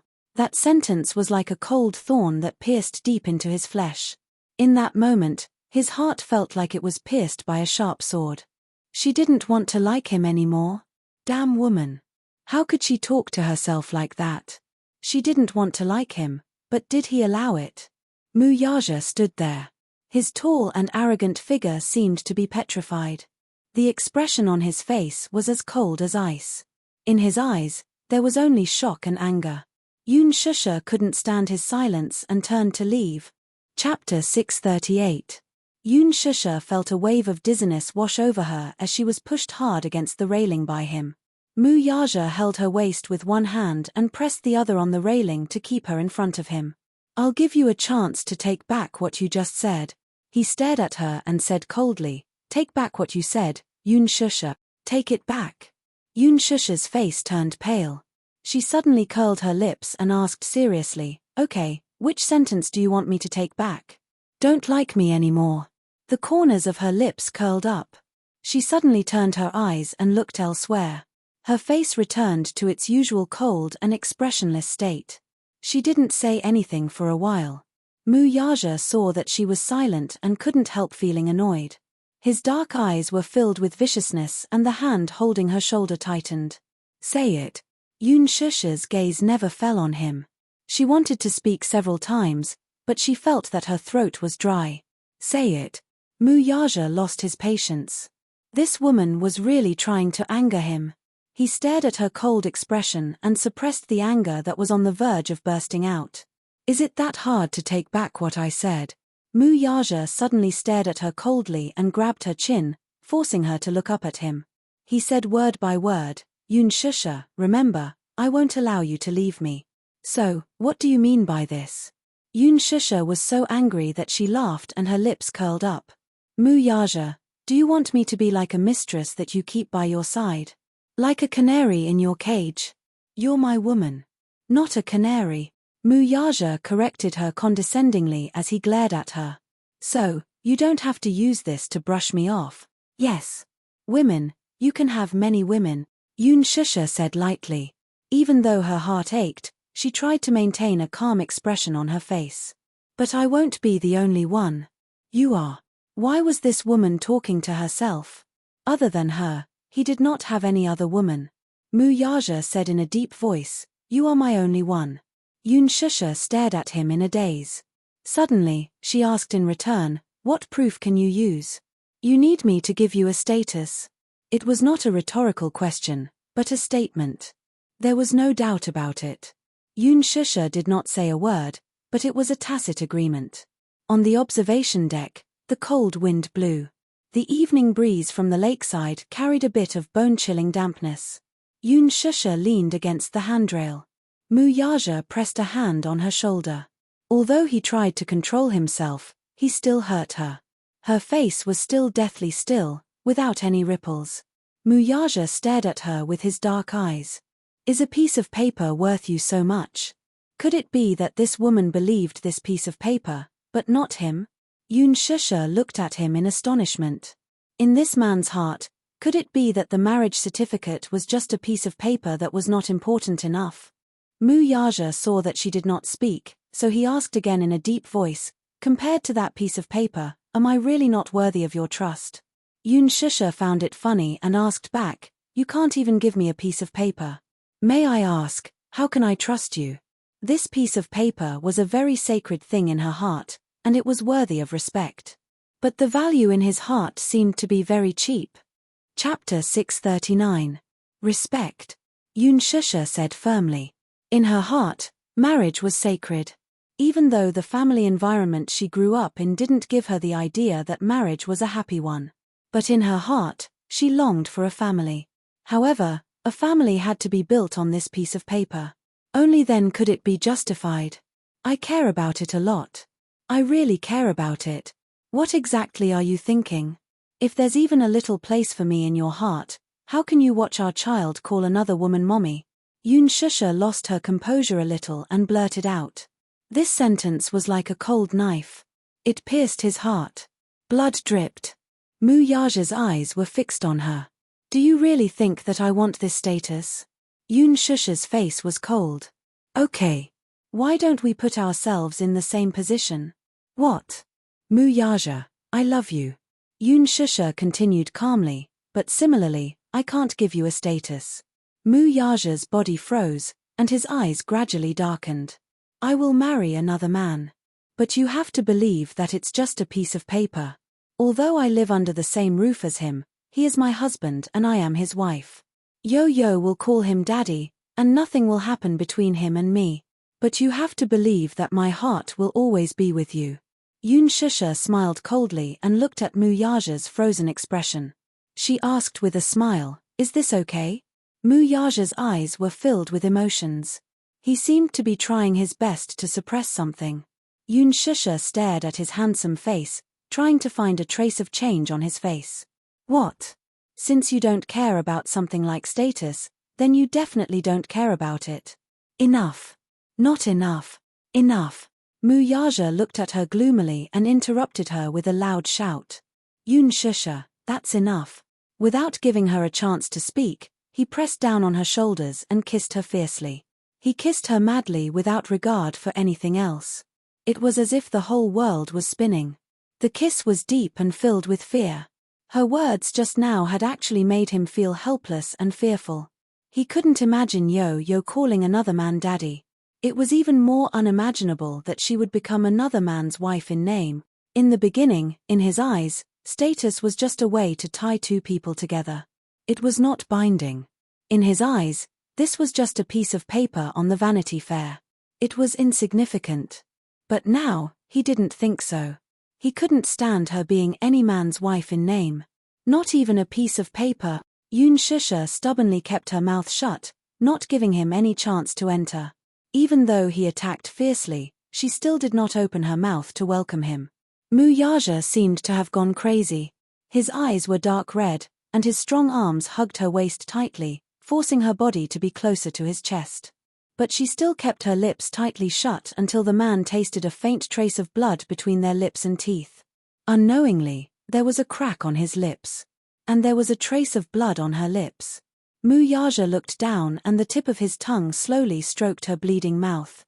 A trace of fishy sweetness immediately filled his mouth. Even if she was covered in wounds, she was still unwilling to accept his entry. With this fishy sweetness. Chapter 640. Yoon Shusha, on the other hand, was like a puppet that had lost its soul. Her eyes were empty and lifeless. Pressing against his lips, Yoon Shusha opened her empty eyes and squeezed out a few words from the roots of her teeth. Mu Yaja, do you love me? Mu Yaja paused. His handsome face froze. Yoon Shusha persistently asked him, do you love me? I want to know. Do you treat me as a toy or as someone you love? Say it. Say it. Is this question difficult to answer? Yoon Shusha's gaze locked onto his dark eyes. In the next second, Mu Yaja took advantage of her and sealed her lips fiercely once again. Pressing his lips against hers, Mu Yaja stared into her eyes and uttered a low and hoarse word from his throat. Love. Yoon Shusha's eyes flashed for a second. Following that, she was in a trance for a moment and actually froze on the spot. She had thought that he would remain silent until the end. However, she had never thought that he would actually say this word out loud. Love. Mu Yaja repeated this word slowly and gently embellished her kiss. The tip of his tongue traced the trace of sweetness at the side of her lips and slowly said, if you want that piece of paper, I'll give it to you. If this was what she wanted the most, then he would give it to her. Yoon Shusha was completely dumbfounded. If you want to dote on me legitimately, I'll give it to you. Yoon Shusha was stunned by his domineering tone. It was really unbelievable that such a proud man would lower himself to this extent. In fact, he was an extremely stubborn man. Stubborn and exclusive. Once he set his mind on something, he would continue to be stubborn and no one would be able to change his mind. Similarly, no one could replace the woman he had set his mind on. Whatever she wanted, he could satisfy her. However, he would never allow her to leave him. He looked up and his deep gaze locked onto her face. His brows relaxed slightly, adding a bit of warmth and gentleness. I can give you everything you want. Other than leaving my side, I can give you anything. Yoon Shusha looked at him in a daze. He pressed his lips against hers, his deep and clear words spilling out from between his lips. You want my body, my heart, I'll give it all to you, only you. I promise you, I won't touch any other woman, only you. As long as you. Could she understand? His confession was a little clumsy. There were no flowery words or promises like other men. Every word was so straightforward and stubborn. There was almost no hesitation as he spoke seriously to her. Yoon Shusha, I only want you. Mu Yaja, as long as you like it, I can give you my entire world. In fact, he did not hold back at all. Other than leaving my side, no matter what, he could give her anything. Now, can I kiss you? Mu Yaja asked in a hoarse voice. He wanted her. He wanted her like a madman. This woman was a parasite. He had been poisoned by her parasite. Other than her, no one else could cure him. Yoon Shusha pursed her lips. It was not that she was not shocked. Slowly, she wrapped her arms around his waist. It was as if she was inviting him. Suddenly, her chin was gently lifted by his slender fingers. The man's perfect face approached her ambiguously. Mu Yaja then lowered his head and gently covered the corner of her lips with his thin, moist lips. Chapter 641. Yoon Shusha was stunned. Her eyes suddenly widened and she frowned in disbelief. Mu Yaja lowered his eyes and covered her eyes. He gently lowered his eyelids and kissed her softly. The deep affection that was so gentle that it reached her bones made her heart beat like thunder. The moonlight flowed gently and the mottled shadows of the stars. Against the pure white light, his face seemed to be plated with a layer of moonlight, making his skin look even more jade-like. Through the gaps between her fingers, Yoon Shusha opened her eyes. The man's handsome face was startled. Mu Yaja imprisoned her in front of his chest. He lifted her chin with one hand and rubbed the soft hair on the side of her face with the other. He sealed her lips. It was not as aggressive as before. Instead, it was a rare tenderness. He gently sucked on her soft pink lips and carefully cleaned her lips. Following the tip of his tongue, he gently pried open the gap between her lips and brushed past her pearly white teeth. The tips of his tongues seemed to touch her as if there was nothing there. It seemed that no woman could resist this tenderness that could almost melt ice. Yoon Shusha was kissed by him until her face and ears turned red. A layer of red immediately appeared on her cheeks. Her hands were a little restless in front of his chest. Mu Yaja grabbed her wrist and slowly moved it to his waist. Yoon Shusha obediently hugged his waist. Their fingers were interlocked, but her knuckles were white from nervousness. A bunch of fireworks suddenly rose in the sky and bloomed beautifully in the night sky. Mu Yaja looked up slightly and gently caressed her face with his slender fingers. His fingertips touched the silky smooth skin. It made his heart skip a beat. A certain part of him was already tense to a critical point. He was ready to go. He kissed between her eyebrows. He liked her beautiful eyebrows. He kissed her eyes. He liked her soul-stirring peach blossom eyes. He kissed the tip of her nose. He liked her delicate and small nose. He kissed her lips. This was his favorite place. After tasting it, he wanted more. Mu Yaja's tall and straight body bullied her without restraint. She was almost bearing all of his weight, so it was inevitable that she would feel a little weak. Mu Yaja. The man seemed to have not heard her delicate begging for mercy. His hand slowly reached down and lifted the corner of her skirt. Mu Yaja. Yoon Shusha pouted. What is it? Don't do it here. Yoon Shusha compromised. Mu Yaja interrupted her blandly. It's right here. This was the most secluded and elegant place on Hushin Island. The viewing platform had the most beautiful night view of Hushin Island. At the same time, no one would disturb them. Yoon Shusha blushed and said, I'm hungry. I'm hungry too. Mu Yaja's voice was hoarse, revealing a bit of suppressed lust. His skin was magnetic. His breath was like an orchid, almost burning her cheeks in an instant. Yoon Shusha couldn't help but blush even more. Stop fooling around, okay? I'm not fooling around. I'm really hungry. I'm really hungry too. Yoon Shusha kept quiet out of spite. This man was really... Muyaja leaned over and kissed her sensitive earlobe. He said in a deep voice, I'll feed you first, then you can feed me, This was a step of his compromise. An exchange of conditions. His deep and obscure voice revealed his dark desire. Looking at her, his eyes were very deep, but there was no need to hide it. Especially the fire in his handsome eyes, he couldn't suppress it no matter what. Yoon Shusha licked her lips. She was really hungry. Chapter 642. In Yoon Shan Shiyi, other than breakfast, she locked herself in the room and lay on the bed to sleep. She had not eaten or drunk for the entire day. I want to eat first, Yoon Shusha said. In the next second, Muyaja carried her up. Her toes left the ground and the world spun. In the blink of an eye, Muyaja sat at the dining table with her in his arms. Yoon Shusha wanted to get down from him, but he did not allow it. His strong long arms wrapped tightly around her waist and he sat her in his arms. His chest was warm and strong, enough to accommodate her entire world. Yoon Shusha bit her lips. Her entire body was in his arms.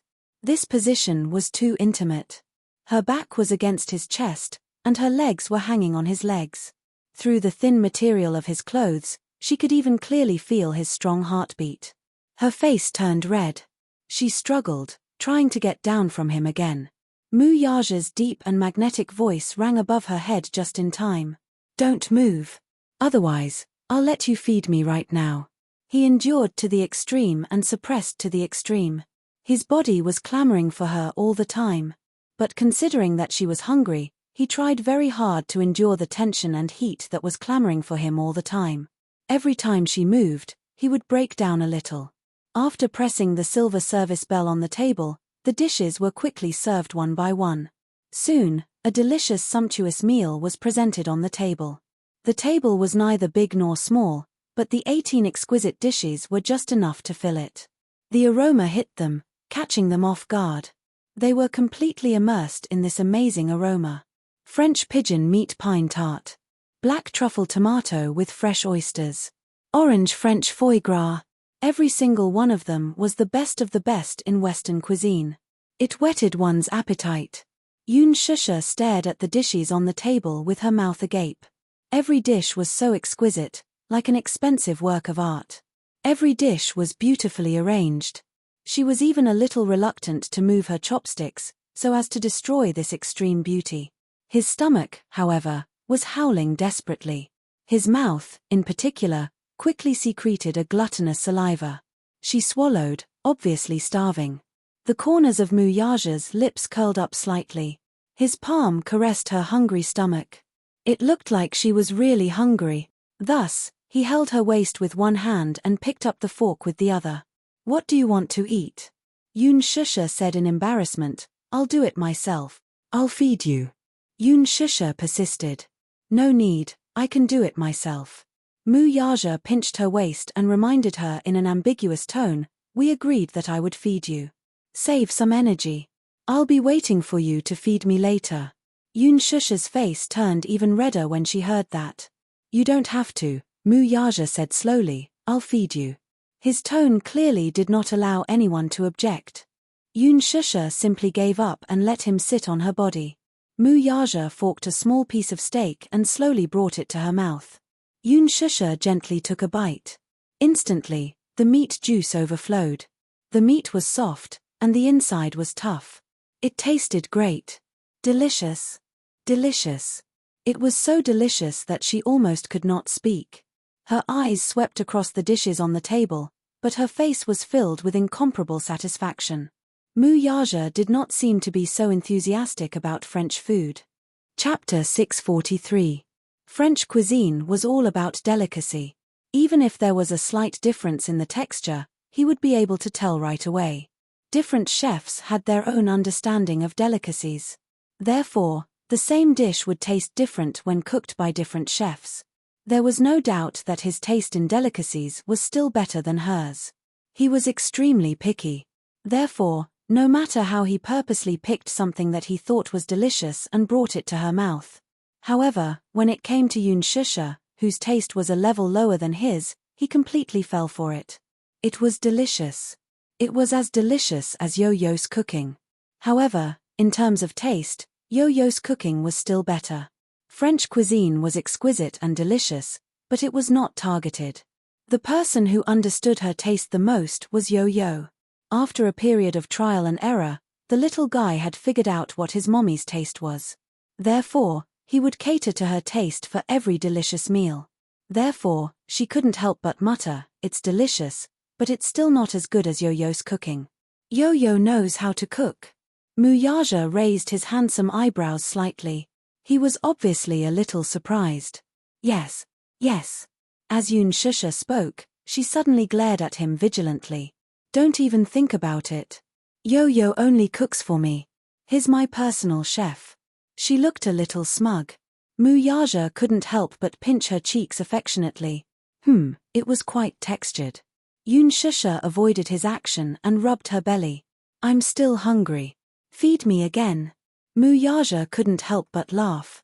His gaze swept across the dining table and landed on the fresh oyster.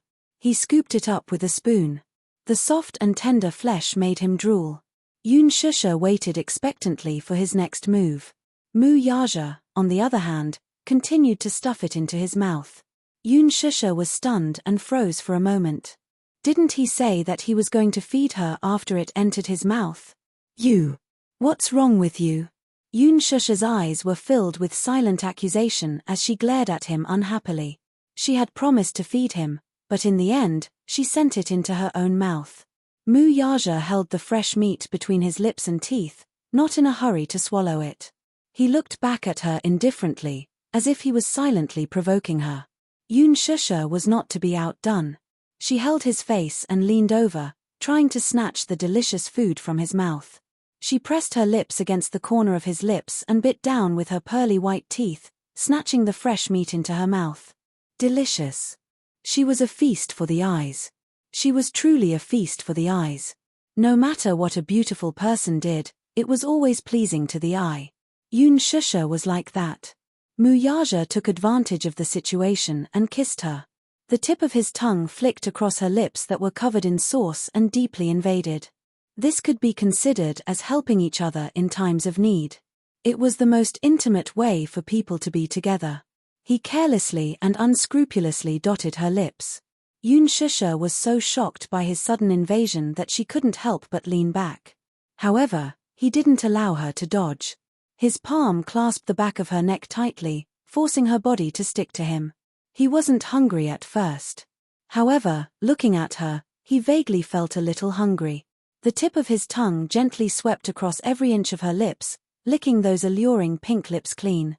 Not a single bit was left out. It was as if he was seriously tasting the delicious food. Thus, he used this method to feed her the delicious food mouth to mouth. At first, she was still a little uncomfortable, as if she wasn't used to such an intimate way of feeding. Thus, she reached out to take the knife and fork from his hand, wanting to do it herself. However, Muyaja's hand slightly avoided her movements. Chapter 644. She didn't know why, but the originally tasteless meal tasted amazingly delicious in her mouth. Muyaja was an extremely clean freak. He usually didn't like anyone getting close to him. Not to mention mouth to mouth, even if someone touched his hand, he would feel a sense of disgust from the bottom of his heart. However, with this woman, he actually longed for this kind of closeness. Mouth-to-mouth feeding should have been the most primitive way of feeding. Newborn babies didn't have the ability to move, so mothers would feed food into their children's mouths in this way. However, even many couples found it difficult to adapt to this kind of method. Just now, the fresh food was in his mouth, staining his lips and teeth. However, this woman naturally snatched the food from his mouth, without the slightest disgust in her eyes. Such intimacy caused a warm feeling to grow in the depths of his heart. He seemed to be infatuated with this woman's closeness. This feeling of longing was something that he had never felt before. At that moment, something that had long been frozen seemed to be deeply touched. He couldn't help but yearn for more of this kind of closeness. Therefore, when Yun Shusha reached out to snatch the knife and fork in his hand, he avoided it. How could he allow his fun to be interrupted? Yun Shusha was a little annoyed. She glared at him and said seriously, "I can do it myself. I don't need you to feed me." "I'll feed you." "No, I'll do it myself." "I'll feed you." "Hey, I'll feed you." Yun Shusha was so angry that she frowned. How could this man be so hateful? He even deprived her of the freedom to eat. Mu Yaja found that her coquettish and slightly annoyed expression was actually a little cute. He liked her expression very much. Not eating. Mu Yaja saw that she was frozen in his arms and didn't move, so he asked. Yun Shusha seemed to be angry and didn't want to pay attention to him. She seemed to be acting coquettishly, but also seemed to be sulking. The man lowered his head slightly and asked, "Are you full?" Yun Shusha pursed her lips tightly and seemed to ignore him. "Since you're full, it's your turn to feed me."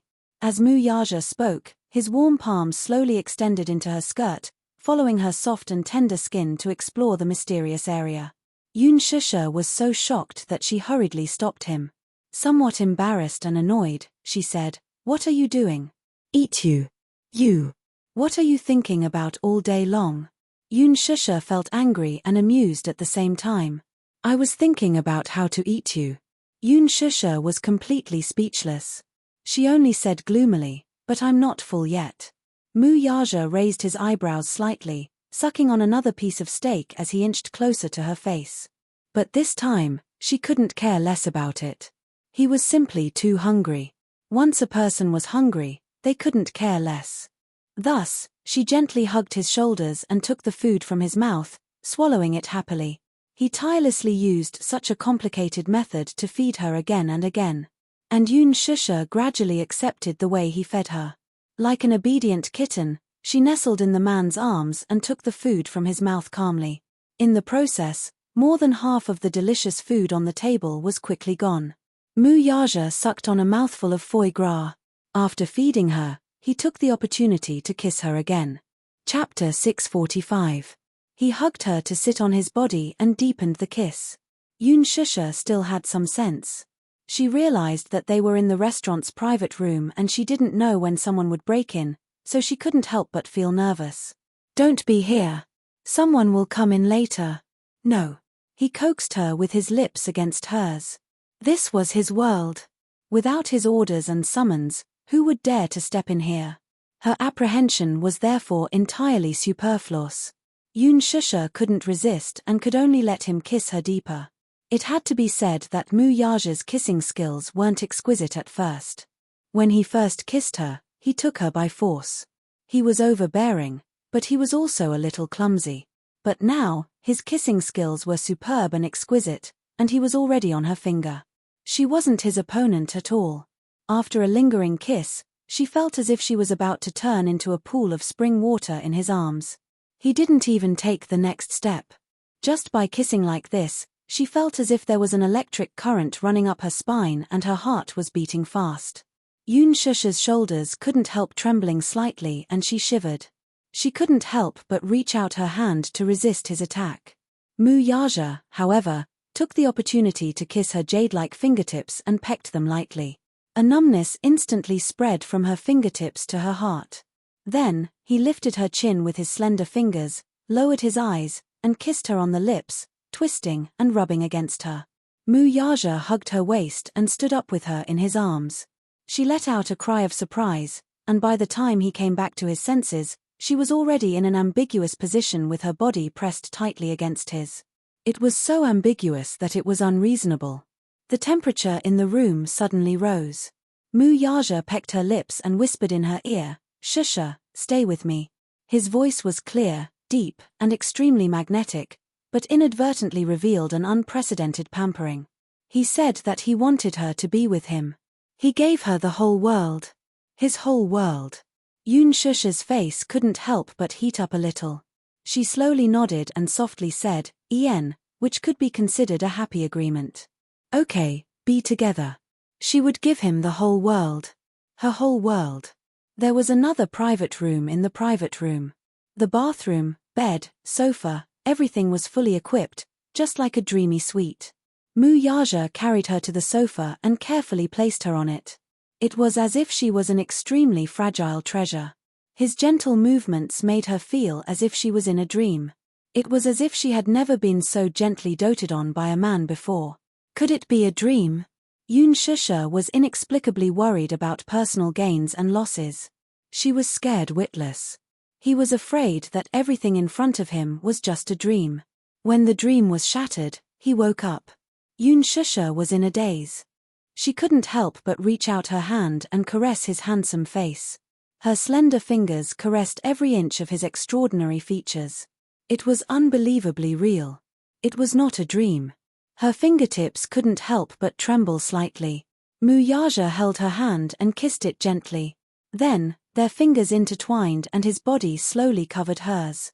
In this position, he entered her. There was no aggressive attack, no forceful taking. His movements were gentler than any other time. He cherished her. He couldn't bear to hurt her. He wanted her to clearly feel how wonderful it was to make love with him. In the aftertaste of love, she gently closed her eyes and lay in his arms. She rested her head on his warm chest and wrapped her fingers around the necklace on her collarbone. The diamond embedded in the pendant was cut into the shape of a beautiful shooting star. It was exquisite, noble, and elegant. Chapter 646. It was so beautiful. Yoon Shusha's eyes were curved, and her eyes were bright as if she was smiling. She liked the pendant so much that she couldn't bear to part with it. She didn't hide her love for the pendant at all. Seeing that she seemed to really like it, he was very happy.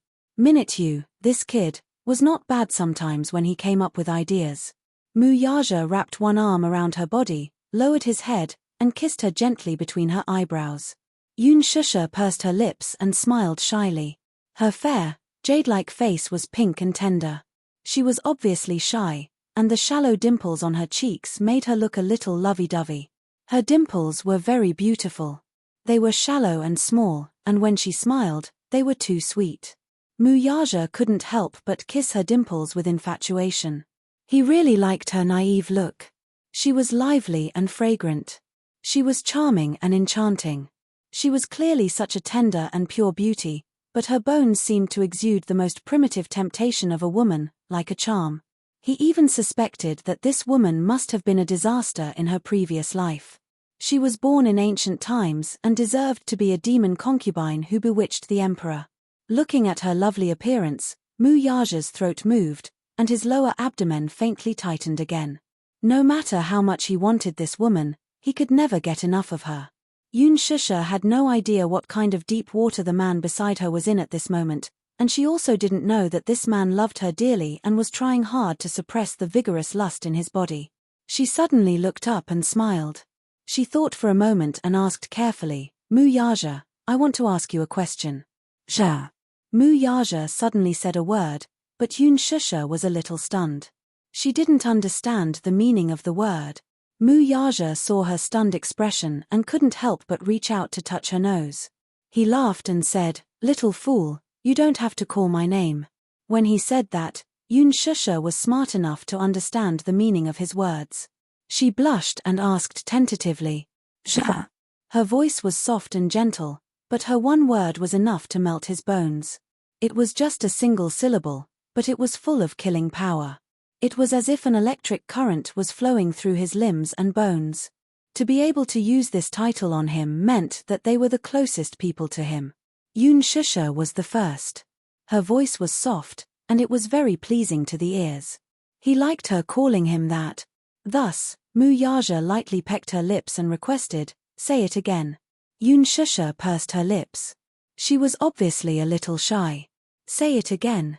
"Je, make it softer." "Je." Satisfied, Mu Yaja kissed her on the lips again as if rewarding her. The tip of his tongue traced the contours of her lips lovingly. Yoon Shusha pushed him away coquettishly. "Hey, why are you like this?" "What?" "I just wanted to ask you a question." "Let's talk about it later." Mu Yaja didn't have the heart to care about other things. He only wanted to taste her beauty and tenderness to his heart's content. Yoon Shusha saw that the handsome face was unscrupulously pressing down on her and reached out to block his lips. Can I see Xiao Ichen in the future? She murmured softly. Her face was obviously nervous and pleading. She liked Xiao Ichen very much, and she also felt sorry for this child. Chapter 647. The last time she saw this child at the amusement park, even though they had been estranged for 6 years, she still felt extremely close to him. Mother and son were connected by blood. He was, after all, her flesh and blood. She had not seen this child for 6 years, but her yearning for him had never stopped. That day, when little Ichen complained in front of her that Daddy doesn't want me anymore, her heart had also broken into pieces. Her heart ached for this child. When Yo-Yo was young, she studied many books on child psychology. Yo-Yo only had her as his mother. He never knew who his father was. When he was in kindergarten, Yo-Yo would often ask her if he had a father. Every time this happened, Yun Shusha's heart would ache terribly. She had always worked hard for Yo-Yo. He only had her. Without a father, his family was not complete. Thus, she tried her best to create a happy childhood for him. She did not want him to become an emotional orphan. Yu, on the other hand, was sensible and well-behaved. Later, he did not ask about his father. The mother and son depended on each other. With her hard work, Yo-Yo did not have a lonely childhood. However, when she saw Xiao Ichen at the amusement park that day, she saw undisguised loneliness in his eyes. Lonely. This child looked very lonely. She was surprised by this turn of events. It was different from Yun Tianyu. From the moment Xiao Ichen was born with a silver spoon in his mouth, he was destined to be doted on. Yo-Yo did not have a father. Xiao Ichen, on the other hand, had a father and a mother. Logically speaking, this child should not be so lonely and should have a blissful and wonderful childhood. However, when Yun Shusha saw Xiao Ichen's lonely and empty eyes that day, she felt as if a deep wound had been torn in her heart. The pain was unbearable. He was like a severely injured animal curled up in a corner, licking his wounds alone. It was not that Yun Shusha was not surprised. How did this child survive for the past 6 years? Could it be that Mu Yaja did not love him enough? However, after Yun Shusha thought about it, after understanding Mu Wanru's character, she knew that she wouldn't spend much effort on Xiao Ichen. After all, she wasn't his biological daughter. After all, it was not a piece of meat that fell from his body. When it came to Xiao Ichen, how could he expect Mu Wanru to have any maternal instincts? Did he want Mu Wanru to dote on Xiao Ichen like her own son? Presumably, Mu Wanru was only doing this for Mu Yaja's sake. On the surface, she treated Xiao Ichen like a son, but in reality, children were sensitive and could acutely sense the emotions of adults. It was obvious that Xiao Ichen was not close to Mu Wanru. As for Mu Yaja, he was Xiao Ichen's father. Naturally, he had to play the role of a strict father. In a child's heart, if a mother was a gentle harbor, then a father should be a strict and imposing figure. He should be a great hero. Without a doubt, Mu Yaja was very strict with Xiao Ichen's education. This child was really amazing. She had seen his skills. In the haunted house, his kick in the air was comparable to that of an adult man. Although he was only 6 years old, he already had the bearing of a young man in his every movement. Chapter 648. She wanted to make it up to this child. Mu Yaja caught the pleading and cautious look in Yun Shusha's eyes. He could not help but recall that day at the hospital when Yun Shusha carried Yo-Yo away. Xiao Ichen chased after her reluctantly with tears streaming down his cheeks. Sometimes, one's bloodline was a very mysterious thing. Yun Shusha did not know. Mu Yaja, however, knew. It was not that Mu Wanru had not tried to enter Xiao Ichen's heart. She tried to please and dote on Xiao Ichen, but she could not get him close to Mu Wanru from the bottom of his heart. However, although Yun Shusha and Xiao Ichen had only interacted for half a day at most, Xiao Ichen was obviously very concerned about her.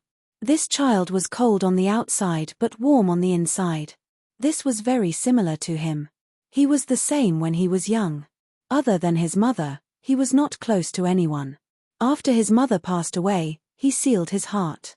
As for Xiao Ichen, other than in front of him, he seemed to be as cold as frost when interacting with others. He was not close to anyone. Even Mu Sheng, who loved him to the bone, kept a distance from the little lad.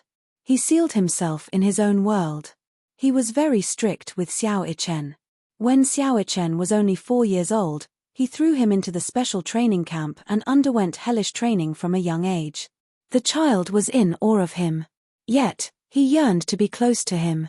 It was just that he was usually busy with work and could not take care of everything. Hence, it was inevitable that he would neglect to interact with the child. Thinking of this, Mu Yaja could not help but laugh. It seemed that he was not a very qualified father. His gaze fell on her as he replied blandly, "Of course, you can." Yun Shusha was slightly stunned when she heard this. Then, her eyes widened in surprise.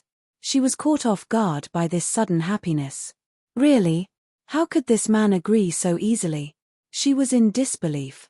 Yun Shusha was a woman who knew how to adapt to the circumstances. She loved Xiao Ichen very much, but she did not forget that she had signed a contract with him. The terms of the contract stated that she would unconditionally give up custody of Xiao Ichen. However, things were different now. Mu Yaja promised her that he would give her the whole world, his whole world. However, she did not ask for much. She only wanted a home with him and 2 children. She initially thought that the man would, at most, promise her to meet little Ichen once in a while. She did not expect him to agree so decisively. Her heart was filled. The man's lips curled into a smile. Why not? This was their child's. Was. SSSSSSSS. She was Xiao Ichen's biological mother. Why couldn't she see Xiao Ichen? Thank you. Yun Shusha smiled contentedly. Is that all? Mu Yaja lowered his eyes and looked at her. Obviously, he was not satisfied with such a simple word. Thank you. He did not need a verbal thank you. Yun Shusha was not enlightened in this aspect, so she could not understand the meaning behind his words. It was often said that a woman's heart was like a needle at the bottom of the sea. However, she did not know that a man's heart was deeper than the sea. Especially a black-bellied man like Mu Yaja. He was even more unfathomable and unpredictable. Mu Yaja lifted his chin slightly and looked at her from the corner of his eyes. The meaning in his eyes could not be more obvious. Yun Shusha understood the meaning in his eyes. This man was really a kissing maniac. Chapter 649. Yun Shusha hooked her arm around the back of his neck and pressed her lips tightly against his. Mu Yaja cupped the back of her head with his hand and deepened the kiss. Charming, deep, and reluctant to part. Just as Yun Shusha thought that she was about to suffocate, the kiss ended abruptly. Yun Shusha snuggled in his arms lazily like a kitten. Suddenly, she thought of something and said, "Mu Yaja." Just as she said those 3 words, the man's light gaze landed on her face. Yun Shusha blushed and stammered, "Je." Only then did the man's lips curl into a satisfied smile. "Xiao Ichen, I think he's very skilled. Have you been training him since he was young?" Mu Yaja replied, "Yes. I sent him to the training camp when he was 4. The Cheetah Commando unit was the top special forces unit. The training was not the usual harsh. The elite soldiers from the Cheetah Commando unit could not be compared to the average soldiers. They were the elite soldiers in the truest sense. It was not an exaggeration to say that they licked the blood from the muzzle." Yun Shusha could not help but click her tongue. No wonder that child's skills are so abnormal. You've been training him like this since he was young? The corner of Mu Yaja's lips twitched slightly. Did this woman just say that Xiao Ichen was abnormal? May I ask, then, what was Yun Tianyo's rank? Xiao Ichen was skilled in martial arts because he had specially guided the child to this path. He had put in a lot of effort into this child. What about Yun Tianyu, though? This child was the real terror. He was self-taught in the truest sense. He was simply a business genius. It was obvious that Yun Shusha only treated him as an ordinary 6-year-old child. She did not even enroll him in a hobby course. This child, however, had naturally evolved. At the age of 7, he was already worth hundreds of millions. This was a real abnormality, all right? Compared to him, Xiao Ichen was obviously much more normal in a sense.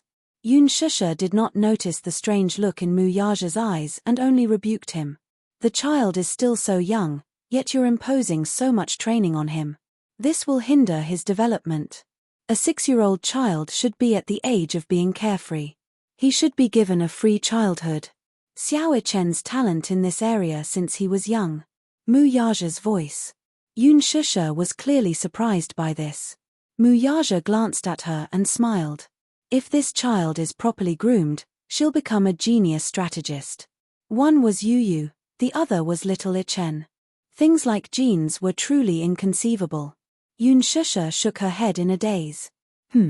I still think that Xiao Chen's ability is too abnormal. It's really unscientific for a child to have the skills of an adult. Mu Yaja's brows twitched violently. This stupid woman.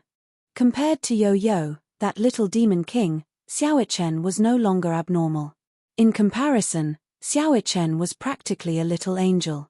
Xiao Chen's skills were indeed frightening, but his mentality was not much different from that of a child his age. Yun Tianyo's EQ and IQ were no longer in the category of a child.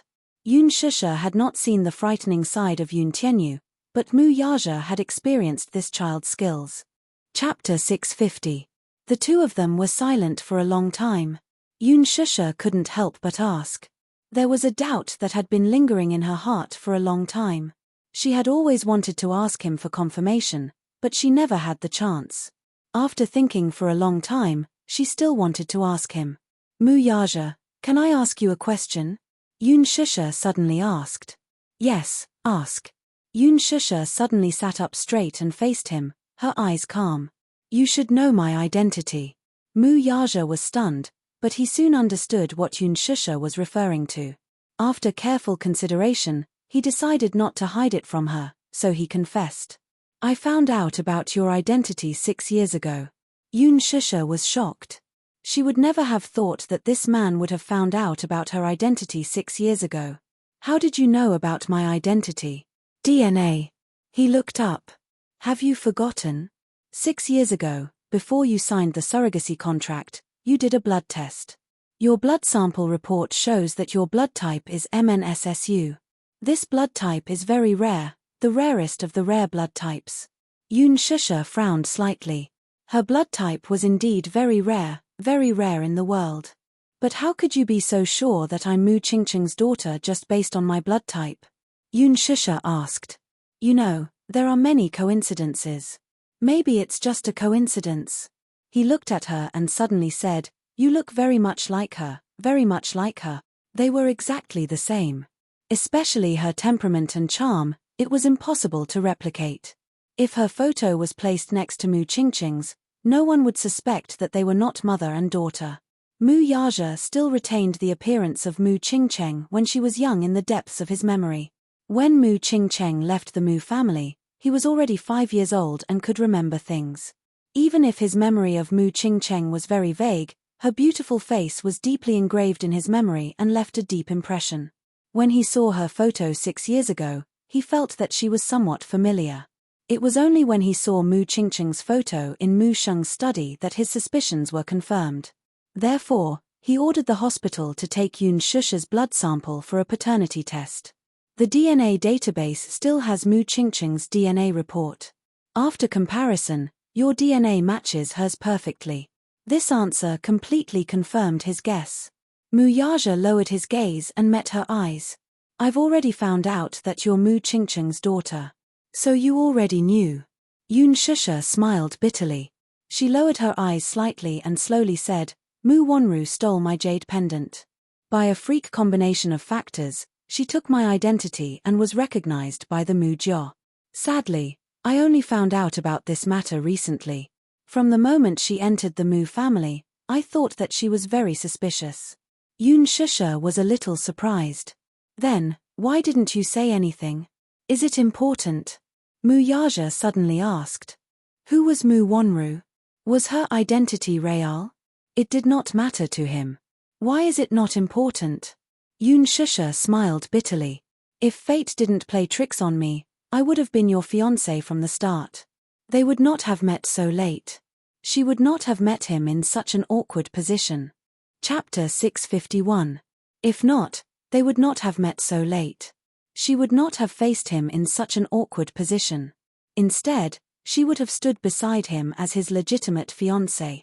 Mu Yaja smiled at this. He could not help but ruffle her silky hair. This silly woman must have thought that if she were the one who had returned to the Mu family 15 years ago, she would have become his legitimate fiancée. Alas, he did not think so.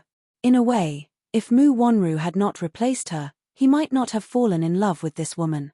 15 years ago, he could only resist and reject Mu Qingcheng. The young Mu Yaja harbored a strong enmity toward this woman. Mu Qingcheng was the woman his father dreamed of and the woman his mother hated for the rest of her life. She was the woman his father cherished for the rest of his life. Mu Liancheng had given her his love for the rest of his life. His heart had always been with Mu Qingcheng, and it had never left her. Infatuation and devotion. Jiang Yishan's initial anger and humiliation to her eventual despair and depression were all caused by this woman. In Mu Yaja's mind, Mu Qingcheng was undoubtedly a woman who had committed a heinous crime. It was this woman who, without any effort, made his parents' marriage disappear in name only. She was the main culprit. Hence, when Mu Sheng pushed the 9-year-old Mu Wanru in front of him and told him that she was Mu Qingcheng's daughter, his younger sister, and his future wife, Mu Yaja was furious. Mu Yaja looked at Mu Wanru with eyes full of disgust. He found her disgusting. However, for the inheritance of the Mu family's head, he did not hesitate to use her. He used her as the price to obtain the inheritance of Disheng Financial Group. It was only when he grew up that he understood. His father and mother's marriage was a sacrifice in the game between the rich and powerful. This marriage had nothing to do with romance or love. One had no choice but to marry, and the other had no choice but to marry. It was a transaction in name only. Mu Qingcheng was not a third party. On the contrary, she had always been a chaste woman. However, his father's infatuation with Mu Qingcheng had never changed. Only then did he erase his hatred towards Mu Qingcheng. Perhaps, if she were the one Mu Sheng had brought back to the Mu family 15 years ago, he did not even dare to imagine if she would become his pawn. Mu Wanru replaced her identity and entered the Mu family, but she also replaced her and became the chess piece in his hands. To replace her as the victim. Fate seemed to have its own will. They had met at just the right time. Sometimes, a freak combination of factors might not actually be a freak combination of factors. However, in order to meet her, he had probably used up all his luck. 6 years ago, Mu Wanru was found to be infertile. You should know about this, Mu Yaja suddenly said slowly. Yun Shusha nodded. Yes, I know. He lowered his gaze. She wasn't born infertile. When Yun Shusha heard this, she widened her eyes in shock and looked at him in disbelief. How can that be? I heard that the Mu family even invited the most authoritative medical research center in the country for this matter. Disheng Financial Group controls 40% of the country's medical market share. Mu Yaja's lips curled into an extremely sinister smile. That's why it's not difficult for me to forge a diagnosis. Chapter 652. What do you mean? She somewhat understood, but also somewhat did not understand. She always felt that Mu Wanru's pregnancy was very suspicious from the beginning to the end. Thinking about it carefully, it's very strange. 6 years ago, Mu Wanru rushed into the room and condescendingly threatened her. If not for her infertility, she would not be the surrogate. Therefore, she learned that the fiancé of the employer who signed the contract with her was infertile. How could a person who had been judged by various authoritative organizations suddenly get pregnant? It's extremely strange. It's simply impossible. Although there are miracles, Mu Wanru's miracle is too strange. Mu Yaja looked at her face that constantly changed, and slowly said, her so-called infertility diagnosis was forged by me. Forged by others? Yes. What kind of power does this man have? In the capital, Mu Yaja's family business is big, and he can cover the sky with one hand. And Mu Yaja is a person who can turn clouds and rain with a wave of his hand, playing with a lot of carnage. To forge a certificate of infertility, for him, it's just a matter of moving his mouth. But, why did you do this? Yun Shusha was shocked and asked the confusion in her heart. Mu Yaja's eyes slightly twitched, and the bottom of his eyes burst out a biting cold light, but he said lightly, because she is a chess piece. A chess piece must obey the will of the master. This is the duty of a chess piece. Yoon Shusha was shocked. However, after thinking about it carefully, she was not surprised. Such ruthless and indifferent words, from his mouth, she did not feel strange. However, she still felt confused. Chess piece. What chess piece? At the beginning, Grandpa ordered me to marry her. Mu Yaja hooked up his lips and smiled. If I get engaged with her, I can get the inheritance of the Mu Jio's lord. The Mu Jio is very big, but not everyone is qualified to enter the Mu Jio's main house. Only the Mu Jio's patriarch and the next generation's patriarch are eligible to live in the Mu Jio's main residence. At that time, his father had passed away. In such a large clan, he and his mother depended on each other for survival, and every step they took was filled with trepidation. The Mu Jio also has many factions within the Mu Jio. Both the direct descendants and the cadet branches were eyeing him like a tiger watching its prey. He was Mu Sheng's proudest grandson and the most favorable candidate to be the next head of the family. Thus, there was no doubt that he had become a thorn in the side of those people. Many people wanted to get rid of him. Every day, every moment, passed with fear and trepidation. Therefore, at that time, the inheritance of the Mu family was undoubtedly a protective talisman for him and his mother. At that time, grandfather was old and his health was deteriorating. After my father passed away, the position of the head of the family had always been empty. Many people were eyeing it covetously, and grandfather had always been hesitant about whether he should settle the position of the head of the family. Mu Yaja said expressionlessly, "As for me, as the most powerful candidate, many people are eyeing me covetously. But I wasn't old enough then. In order to get the power of succession, I used marriage as a bargaining chip. Mu Wonru, on the other hand, is just a pawn for me to use. Do you think I'll have feelings for a chess piece?" Yoon Shusha's heart turned cold. This man, he was actually so cold and two-faced. He could actually use someone to this extent. If Mu Wonru knew that her infertility diagnosis was all used by this man, and she was the victim of his schemes, how would she feel? Chapter 653. She felt that Mu Wonru was really pitiful. She was so affectionate to the man she loved, but in the end, she didn't know that she was just a pawn in Mu Yaja's hands. Pitiful, sad, but she didn't feel sympathy. Wasn't she asking for all this? Yoon Shusha was shocked and couldn't help but feel that it was unbelievable. Then, if it was her who returned to the Mu family 15 years ago, would she also become a pawn of a man? Then, she's pregnant now. Whose is the child?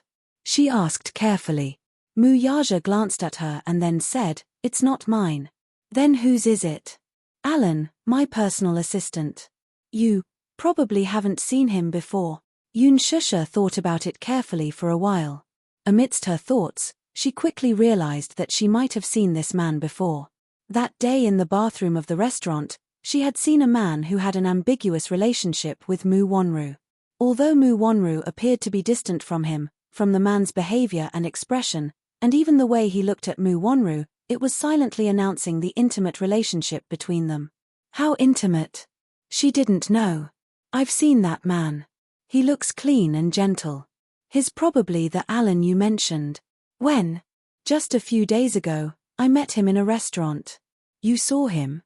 "Yes." "What did she say to you?" Yoon Shusha's expression changed. "She told me that she's pregnant with your flesh and blood." Mu Yaja played with her fingers with interest, then suddenly looked up and glanced at her playfully. "So, you're jealous." It was not a rhetorical question, but a statement. Because of jealousy, she put his number on the blacklist. "No." Yoon Shusha denied stubbornly. Mu Yaja obviously didn't believe her, and there was a playful smile in his eyes. "Little liar, you're obviously jealous." "No." "Okay, no." He smiled indulgently, but did not intend to argue with this woman who did not mean what she said. She didn't expect this little fool to be so arrogant. He liked her arrogance. He liked everything about her. Yoon Shusha stared at his handsome face and suddenly burst into laughter. She couldn't hide the smile on her face. "What are you laughing at?" Mu Yaja frowned and asked in confusion. "Our young master Mu has been cuckolded." Yoon Shusha teased mercilessly. Mu Yaja's expression instantly changed, and his eyes suddenly became as cold as ice. It doesn't count. Her. He suddenly stood up and grabbed her wrists, pulling her into his embrace. Yun Shusha was caught off guard and fell into his arms. Mu Yaja lifted her chin and said word by word, "You are my woman." "She's not." Yun Shusha was shocked, and her eyes widened. "So, it doesn't count. I'm just joking, and you're taking it seriously?" Yun Shusha covered her mouth and laughed. "Mu Yaja, you're really like a child sometimes." "No." Mu Yaja lowered his gaze and hugged her in his arms. Lowering his head, he pecked her fingertips and breathed out, "I'm your man." Yun Shusha's cheeks blushed, and she pursed her lips without saying a word. "I'm your man, so I'll protect you." This was a responsibility that he had to fulfill as her man. She looked up and gently bit her lower lip with her pearly white teeth. Chapter 654. Her heart was deeply touched by his words. "Mu Yaja, are you not letting me into the Mu family to protect me?" "Huh? Why do you ask?" "Intuition, I guess." Yun Shusha's eyes curved as her lips curled up slightly. "The Mu family gives me the feeling that it's a tiger's den. It doesn't feel warm at all. The family I want isn't like this. I won't let you step into such a scary place." Mu Yaja caressed her flawless face and could not help but touch her eyelashes. "I'll protect you and Yo-Yo well." Song Enya was sent to the hospital by a friend. The abrasions had already scabbed over, and the doctor cleaned and bandaged them for her. For an ordinary person, this was not considered a serious injury. However, for Song Enya, who had never suffered any injuries since she was young, this was probably the most serious one she had ever suffered. Along the way, she was depressed. When she thought of Yun Shusha's heart-wrenching words, she felt extremely aggrieved. When Jiang Chiming and Song Yunshi saw her return, they wanted to invite her to eat dessert. However, when they saw her worried face and her limping, they looked at each other in shock. Jiang Chiming's heart ached and she immediately went forward to ask, "Enya, what happened to you?" Song Yunshi also hugged her shoulders nervously and asked a few questions. Song Enya did not say a word. He lowered his head until he saw the bandaged wound on her knee. He scanned her from head to toe and saw that there were different degrees of abrasions all over her body. She was in a sorry state. "Enya, what happened to you?" Song Yunshi was a little anxious. "Why are you covered in injuries?" "Boo-hoo. Brother." Song Enya's nose twitched. In the end, she could not hold it in and threw herself into his arms, wailing bitterly. "Enya, what happened to you? Why are you like this? What exactly happened? Tell me." Jiang Chiming was also anxious at the side. However, Song Enya just kept crying sadly. She curled up in Song Yunshi's arms and cried as if the world was about to collapse. Song Yunshi's heart ached and she was at a loss. However, at this moment, she didn't know what to do with her precious little sister. Jiang Chiming was also anxious at the side. Song Enya had always been the princess of the Song Yunshi family. She was the apple of her parents' eye and was especially doted on. However, when Jiang Chiming saw her precious daughter crying wantonly in Song Yunshi's arms, she could not help but feel a knife in her heart. But she couldn't do anything about her daughter. Her daughter had always liked to stick to her since she was young, but for some reason, after puberty, she became less close to her. No matter what happened, he rarely mentioned it to her. Perhaps it was because he had matured and some things were inconvenient to tell her. Therefore, as her mother, Song Enya rarely told her what was on her mind. Instead, she was very close to Song Yunshi and would tell her everything. After all, Song Yunshi was the eldest brother in the family, and he loved his two younger sisters very much. Song Enya was very dependent on him. Hence, Jiang Chiming gave Song Yunshi a look. The latter understood and lowered his head to Song Enya. "Enya, tell me if there's anything. Brother will make a decision for you, okay?" Song Enya nodded slowly and said in a choked voice, "Brother, I'm so sad. I feel like I can't breathe." She thought of Yun Shusha's provocation in front of her. Every single word of his was still ringing in her ears. Chapter 655. She did not believe it. She really did not believe that Yun Shusha was Brother Mu's beloved woman. She also did not believe that Xiao Chen was her and Brother Mu's child. However, facts spoke louder than words. Yun Shusha did not seem to be lying. The main thing was that she had carefully observed this woman's eyebrows and eyes. They really resembled Xiao Ichen's. Could it all be true? Years ago, there was a rumor that Mu Wanru was infertile, so the Mu family offered a sky-high price for Xiao Ichen to be a surrogate and not Mu Wanru's biological child. Could Yun Shusha be that mysterious surrogate mother? Song Yunshi brought her into the room and sat on the bed. Under Song Yunshi's gentle persuasion, Song Enya finally calmed down a little. She relied on Song Yunshi as much as anyone else. Song Yunshi was the only one who could truly tolerate her unreasonable behavior. It was to the extent that she was only willing to talk to him about anything. "Brother, do you think it's possible between Brother Mu and me?" Song Enya clenched her hands tightly and asked carefully. Song Yunshi was furious. He suddenly stood up with a gloomy expression. "I knew it was him. Other than him, no one else has the ability to make you so distracted." He paced back and forth on the spot. Suddenly, he squatted in front of her and held her shoulders tightly. He asked seriously, "Silly sister, do you like that man so much? I've told you many times that it's impossible between you and him. Didn't I tell you to give up? I like him. I've liked him for more than 10 years. You're asking me to give up just like that? I can't take it lying down, brother," she pouted. "But you're related to him by blood. No one knows better than you whether it's possible between you and him." Song Yunshi slammed the table in anger. His sister had liked to stick to Muyaja since she was young. When they were young, she would follow him and call Muyaja uncle. But without the adolescent years of a young girl's heart, she felt that this uncle was constantly reminding her of their blood relationship. She deceived herself and changed the way she addressed Muyaja. It was as if this would shorten the distance between them. He didn't know what this girl was thinking. She was always talking about Brother Mu, Brother Mu. It was as if she had lost her mind. He was possessed by her. Irritated, Song Yunshi rubbed the hair on his forehead and glared at her in exasperation. The Missy was taken aback by his anger, but she persisted. "So what if we're related by blood? I like Brother Mu and want to marry him." "Nonsense. You're just messing around." Song Yunshi stood up angrily. "Song Enya, you and I should call him uncle. You're his niece. It's fine if you don't call him Uncle Mu, but you keep saying that you want to be with him. Don't you know that this is indecent?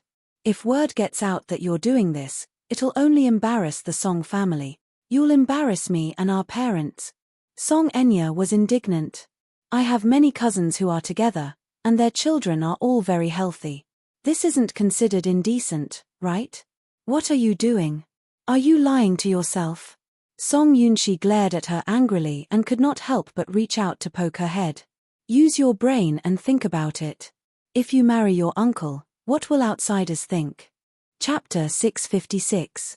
"You." Song Yunshi pointed at her and cried out in anger. Song Enya glared at her and pursed her lips stubbornly. However, looking at the tears in her eyes, Song Yunshi's heart softened. "Let's not talk about this anymore. It's useless for me to talk about this. You'll figure it out sooner or later." Song Yunshi could only comfort herself and hope that her sister would completely give up on Muyaja one day. Even in the wealthy families, such marriages between cousins were not uncommon. However, the Song family had been a famous scholarly family in the capital for generations, especially during Old Master Song's generation. They were one of the 10 founding generals of the country and had outstanding achievements.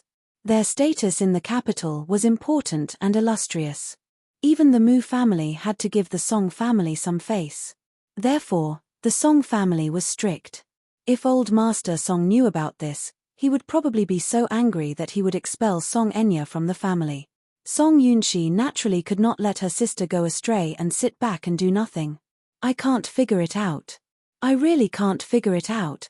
I thought Brother Mu doted on me the most. I thought he liked me too." Song Enya could not figure it out no matter how hard she tried. She was the person Muyaja had always doted on the most. Even Mu Wanru, his fiancé, he had never doted on her so much. In Song Enya's eyes, Muyaja was cold to everyone else, but toward her, he doted on her in every possible way. She thought that she must be very special in Muyaja's heart. However, Tonight's incident had dealt him a huge blow. There's a reason why he dotes on you so much. Don't you know? Song Yunshi felt that she was hopeless. What's the reason? Because you look very similar to Auntie Jiang. Song Yunshi sat in front of her and carefully looked at her face. From the photo, you look almost exactly the same. When Auntie Jiang passed away, almost no one could get close to Uncle Mu. Only you, because of your face, gave him great comfort. It is precisely because your face is similar to Auntie Jiang's that he would pour his longing for Auntie Jiang onto you. The so-called love, to put it bluntly, you are just a substitute. Understand? Auntie Jiang and I look alike. Song Enya touched her face in disbelief. She was obviously confused by Song Yunshi's words. Seeing her confused look, Song Yunshi was a little surprised. Didn't Uncle Mu mention it to you? He had heard about this from Jiang Chimeng. Song Enya's face was very similar to Jiang Yishan's. When Jiang Yishan passed away, Mu Yaja locked himself in his room and did not come out. He did not eat or drink. In the Mu family, Mu Yaja's affection for his mother was deeper than anyone else's. The death of his beloved family member was a heavy blow to him. At that time, Jiang Chimeng brought Song Enya to the Mu family to attend Jiang Yishan's funeral and mourn. That was the first time he saw little Enya. At that time, Mu Yaja, who was still young, stared at her for a long time. His face was expressionless as tears streamed down his face. He hugged her tightly in his arms. The more he missed Jiang Yishan, the more he doted on Song Enya. Song Enya was undoubtedly Mu Yaja's sustenance.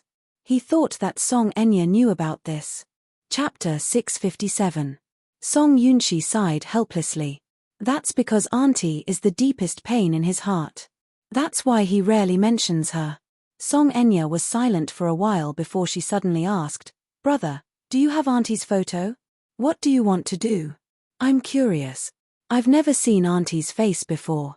After hearing what you said, I also want to see how similar I look to her." Song Enya said matter-of-factly. Song Yunshi pulled out a photo from the album. It was the only photo of the sisters, Jiang Chimeng and Jiang Yishan. Song Enya took a look. Indeed, her facial features were very similar to Jiang Yishan's. If others saw it, they would only think that she was Jiang Yishan's daughter. She stared at the photo in a daze. So, the reason Brother Mu doted on her so much was because she had a face similar to Auntie's? Song Enya stared at the photo and could not help caressing her cheek. The corners of her lips curled into a sly, deep arc. She looked like Auntie Jiang. Did that mean that at least Brother Mu wouldn't hate her?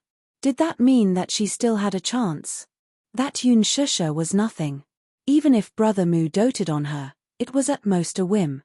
Who knew, she might be smug now and abandon him not long after. However, Brother Mu would not abandon her. She loved him. Even if it was because of ethics, even if she did not have a proper status, she did not care at all. Her face was the bargaining chip that she held tightly in her hands. She must snatch Brother Mu back from that woman. Song Enya pursed her lips tightly. She did not know that she had such a unique advantage in the past. So what if she was a substitute?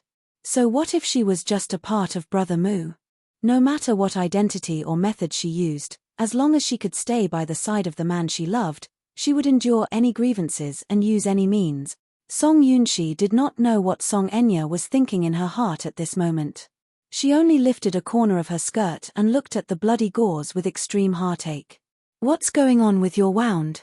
Song Enya returned to her senses and looked at Song Yunshi's worried and heartbroken expression. She immediately pretended to be aggrieved and complained, "Brother, someone bullied me." Song Yunshi was furious. "Who bullied you?" "Yun Shusha. This is the woman who hit me." "Hit you?" Song Yunshi was so shocked that she stood up all of a sudden. Her handsome eyes were filled with anger. "Who is Yun Shusha? Where did this woman get the guts to bully you?" Woo. Sobbing, Song Enya recounted what had happened that night. This time, Song Yunshi was completely infuriated. Normally, he couldn't even bear to lay a finger on his precious little sister. But now, she had been bullied outside and was even injured all over. How could he bear it? Song Yunshi clenched her fists and gritted her teeth in anger. That woman is called Shusha, right? Brother, don't be angry. She seems to be Brother Moo's woman. Although she's quite arrogant, Brother Moo dotes on her, so she definitely has nothing to fear. You'd better not stand up for me. What if you offend Brother Moo? She's just a woman. Although the Moo family is powerful and influential, they still have to give the Song family some face in the capital. I don't believe that he'll offend the Song family for a despicable woman. Enya, don't be sad. I'll stand up for you. Chapter 658. The night was getting darker. Muyaja sent Shusha home. Along the way, Shusha was still immersed in the surprise just now and couldn't come back to her senses. Before this, Muyaja took her in a helicopter and flew around the island. This was her first time in a helicopter. It was very novel and interesting. Looking down at the night scene of the island from high up in the sky, the entire island was decorated with starlight. The colorful lights reflected on the surface of the lake, dyeing the surface of the lake into a beautiful color. At a glance, it was so beautiful that it was suffocating. Even though she was a little nervous when she boarded the helicopter for the first time, when she looked down at Hushin Island, she was deeply impressed by the beautiful scenery. No wonder it was said that all girls dreamed of going on a date with the man they loved in a Bali restaurant. No matter how big or small, it was so romantic that it made people feel as if they had entered a fantasy world. The night wind blew, and Hushin Island seemed to be surrounded by a sea of stars.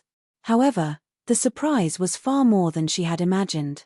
When she walked down from the helicopter, under the cluster of fireworks, more than 10,000 roses almost covered the ground. She couldn't help but have the illusion that she was in a sea of flowers. In the past, when she was still in school, she often saw couples sending roses to each other. 1, 2, and even some boys sent a car full of roses to make the girls happy. At that time, she thought that sending roses was really tacky. Was there no other way to express romance? However, when she looked at the roses in front of her, which were like a carpet of flowers, against the gorgeous fireworks, reflecting the dreamy colors, she was so surprised that she was suffocating. It turned out that a sea of roses was so beautiful. It was so beautiful that she couldn't come back to her senses for a long time. Tonight's date had more or less satisfied all of her desires for a date. Muyaja glanced at Shusha sitting in the passenger seat, who was holding her heart and lost in thought. He couldn't help but laugh. What are you thinking about? Muyaja, do you know? I originally thought that sending roses was tasteless. Shusha turned to look at him, her eyes full of surprise. But tonight, I understand why girls like roses. Not only was he surprised, but he was also touched. She was so touched that she wanted to cry. It was a kind of touched feeling of being doted on. It turned out that girls all yearned for romance. Even in the past, he felt that giving a woman roses was very unromantic. But if it was someone she liked, that would be great. He had wanted her to stay by his side for one more night, but Shusha insisted on going home to accompany Yo-Yo. Previously, she had told Yo-Yo that she had to film a few scenes overnight and would not be able to return home for a few nights. Yo-Yo's disappointed expression made her heart ache. Therefore, she wanted to hurry home and accompany him. The car stopped at the entrance of the villa. Shusha gets out of the car and sees that the light in the study is still on. His heart skipped a beat. She subconsciously raised her hand to look at her watch. It was already past 1 in the morning. What was this child doing? Why aren't you asleep yet? Muyaja also got out of the car. When he saw that the light in the study was still on, he was stunned. The two of them looked at each other. In the study, Tianyu sat in front of the computer with a frown and a serious expression. His fingers flew across the keyboard from time to time as he typed a series of instructions in the program window. On the screen, in the black interface, lines of code instructions were constantly being refreshed. Chapter 659. He stared at the screen expressionlessly. He was so engrossed that he did not hear the sound of the study room's door opening despite his usually sharp senses. There was a suffocating atmosphere in the study room. Yo-Yo stared intently at the screen as she browsed through the data on it. Her pinkish but tense face was filled with killing intent, and her eyes were as cold as ice. However, after a short while, the data on the screen suddenly turned red. Yo-Yo's pinkish lips pursed slightly. As if victory was already in her grasp, her fingers danced on the keyboard as she typed continuously. Tap, tap, tap, tap. The tapping sound of the mechanical keyboard did not seem to stop. Other than that, there was only dead silence. He held his breath as his eyes shone like torches. A hint of mockery flashed across his eyes. Shortly after, the data seemed to have collapsed and turned into a garbled mess. Shortly after, the screen flashed with the image of the Pentagon's home defense system collapsing. The Hurricane Group's logo appeared on the home page. The boy's tense expression faded as an elegant smile appeared on his face. "TMPH trying to fight with me? You're overestimating yourself." He closed the interface and pushed the keyboard away. He slowly picked up the cup of Ceylon black tea beside him and elegantly took a sip. At the bottom right corner of the window, Lee Hanlin's video conference window kept flashing. He clicked on it, and the computer screen switched to a video. Lee Hanlin's figure was exposed before the camera, and his face was filled with amazement. "Oh, my God. Yo-Yo, do you have to be so fierce? The Pentagon's defense system is broken just like that." He was already dumbfounded when he witnessed the collapse of the Pentagon's heavy defense net. This child's ability was beyond his expectations. The Pentagon's defense system was very strict. However, in the hands of this boy, the system was completely destroyed in just a few minutes. Did he have to be so fierce? Did he have to be so heaven-defying? How could this child have such terrifying lethality?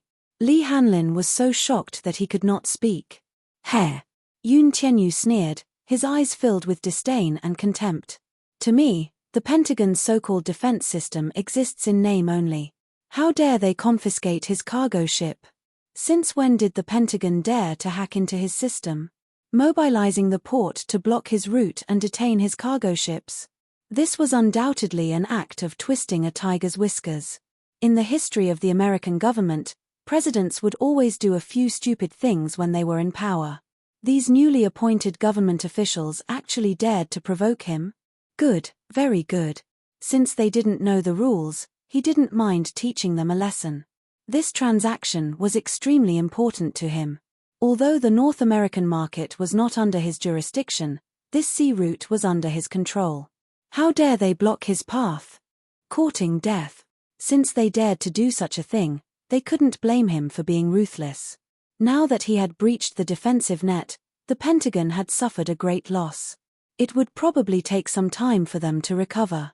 When Lee Hanlin heard his arrogant tone, he was even more impressed. He even began to wonder if this child had a genetic mutation. Comparing oneself to others was indeed infuriating. He couldn't even type the Wooby input method smoothly. However, this child was already able to break through the Pentagon's defense net in a short period of time. Chapter 660. Yoon Tianyu tapped his fingertips on the table. Just as he was deep in thought, he suddenly felt that something was amiss. On the screen, Lee Hanlin suddenly stopped talking. His eyes were fixed on something behind him. Yoon Tianyu was a little creeped out by his gaze.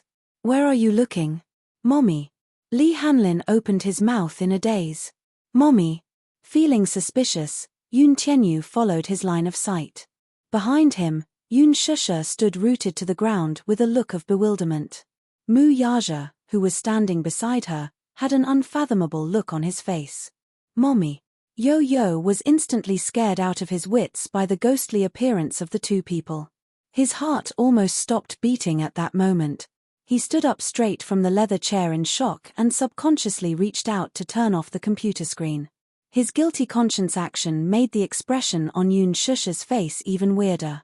Seeing this, Mu Yaja's smile gradually deepened. He was scared witless by Yoon Shusha's doubtful gaze. "Mommy, why did she come back at this time? Did she not say that she would be staying with the production team for a period of time and could not return home?" He counted the days. She should be back the day after tomorrow at the earliest. Why was she now? Also, when did the two of them enter his study room? Like ghosts, they appeared behind him without a sound and did not say a word.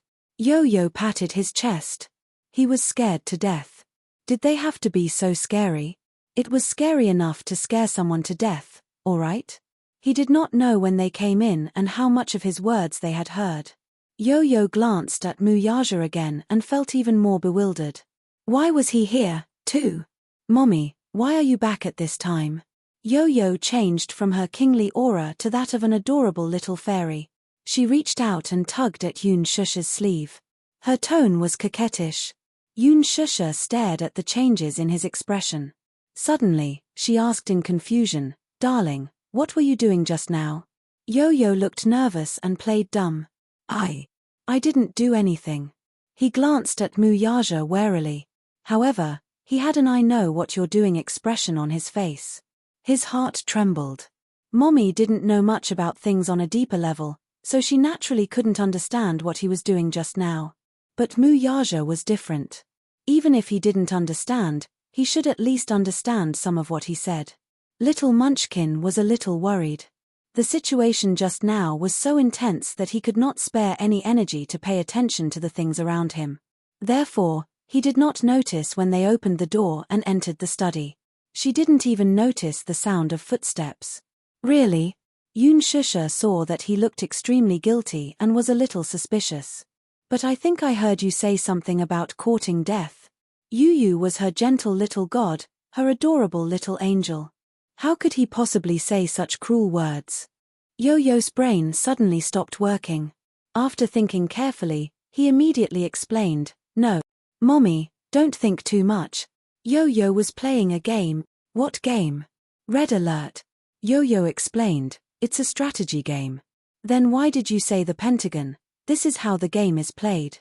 You can win if you occupy the Pentagon." Yo-Yo explained with a face full of cold sweat. She kept looking at Muyaja's expression. Chapter 661. The man's light gaze landed on him. Obviously, he understood what he was doing just now. This son of his was more impressive than he had imagined. He could actually break through the Pentagon's security system effortlessly. The student had surpassed the master. The father and son exchanged a look, each keeping a secret from the other. Yun Shusha was skeptical. "Really? It's true. Mommy, Yo-Yo was really playing a game." Yun Tianyu pursed his lips aggrievedly. His innocent and naive eyes were like those of a Bambi fawn as he launched a gentle attack on her. Yun Shusha was finally defeated, but she could not help reprimanding him. "You should pay attention to the time when playing a game. It's already so late. Didn't I tell you to go to bed on time every day? Mommy isn't home, so why are you fooling around?" Yo-Yo heaved a sigh of relief when he heard this. It seemed that his mommy believed him. Immediately, a pitiful expression appeared on his face. "I'm sorry, Mommy. I was wrong. I didn't do it on purpose. It's just that this round took longer than usual." "Yo-Yo won't do it again. There won't be a next time." Yun Shusha reprimanded him. Yo-Yo immediately nodded his head and pleaded, "Mommy, Yo-Yo is really hungry. Mommy will cook some noodles for Yo-Yo, okay?" With that, he pitifully tugged at the corner of her clothes and acted coquettishly. "I really don't know what to do with you." Yun Shusha's heart softened. "I'll cook some noodles for you. Quickly tidy up the study room and go to bed after eating." "Okay." Yun Tianyu immediately cheered and clapped his hands in joy. Yun Shusha helplessly reached out to pat his head and left the study room to cook noodles. The father and son were left standing in the study room, facing each other. The gentleness and cuteness on Yun Tianyu's face instantly faded as he looked coldly at Muyaja. With an unfriendly look, he questioned, "Muyaja, why are you here?" Muyaja looked down at him and couldn't help but say, "Ungrateful brat." Yun Tianyu frowned, not understanding what he was talking about. Muyaja smiled wickedly and squatted down to look him in the eye. "When you lied to your mommy just now, I was kind enough not to expose you. Is this how you treat me the moment your mommy left?" "Chmph. I'm not lying. I'm just playing a game." Little Munchkin shrugged innocently. Breaching the Pentagon security program was indeed like a simple and low-level game to him. It was not even challenging at all. He wasn't lying, and he never lied to his mommy. He was a good boy. Yun Tianyu had a clear conscience. "Yes. I'm playing a game." He nodded earnestly. It was just that this game was beyond the average adult hacker's capability. Breaching the Pentagon in minutes, I'm really impressed by you. Mu Yaja squinted at him. You play with firearms? Yun Tianyo's face darkened. This man was more capable than he had imagined, he could actually understand it. Are you in charge of North America and East Asia's air routes? Yun Tianyu was completely speechless. His daddy was not someone to be trifled with, either. Mu Yaja sighed helplessly. Your mommy is stupid and can't understand these things, but I can. My mommy isn't stupid. Yun Tianyu glared at him and retorted with a snort, You're not allowed to speak ill of my mommy. Okay. Chapter 662. Then, why don't you call me daddy? Mu Yaja looked at him, his lips curling into a playful smile. Yun Tianyo's gaze changed and his face turned cold. You want me to call you daddy? Yo-Yo's eyes were full of contempt and disdain. You want me to call you daddy? Dream on. Yo-Yo proudly crossed his arms and raised his head with a pout. His eyes were full of childishness. This man was dreaming. He wanted him to call him daddy. This person was not even married yet, so how could he change it? Was that even possible? Mu Yaja cocked a brow and nodded. Stubborn fellow. Are you really not going to call me that? Dream on. These 3 words were a merciless rebuke. Yun Tianyu did not give him any face and coldly tugged at the corner of his lips.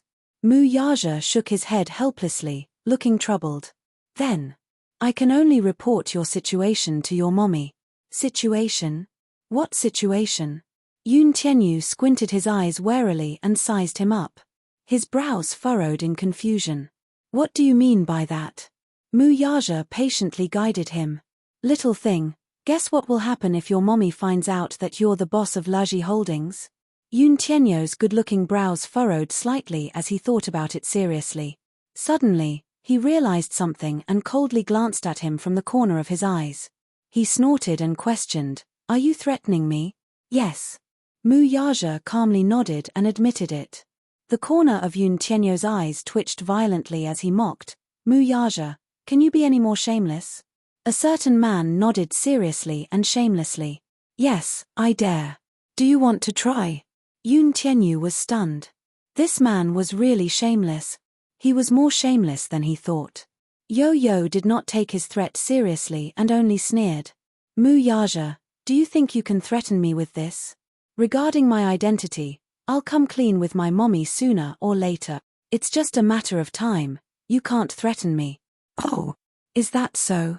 Mu Yaja glanced at him from the corner of his eyes and dragged out his last word. Hearing this, the little lad looked up and saw a flash of cunning in the man's eyes.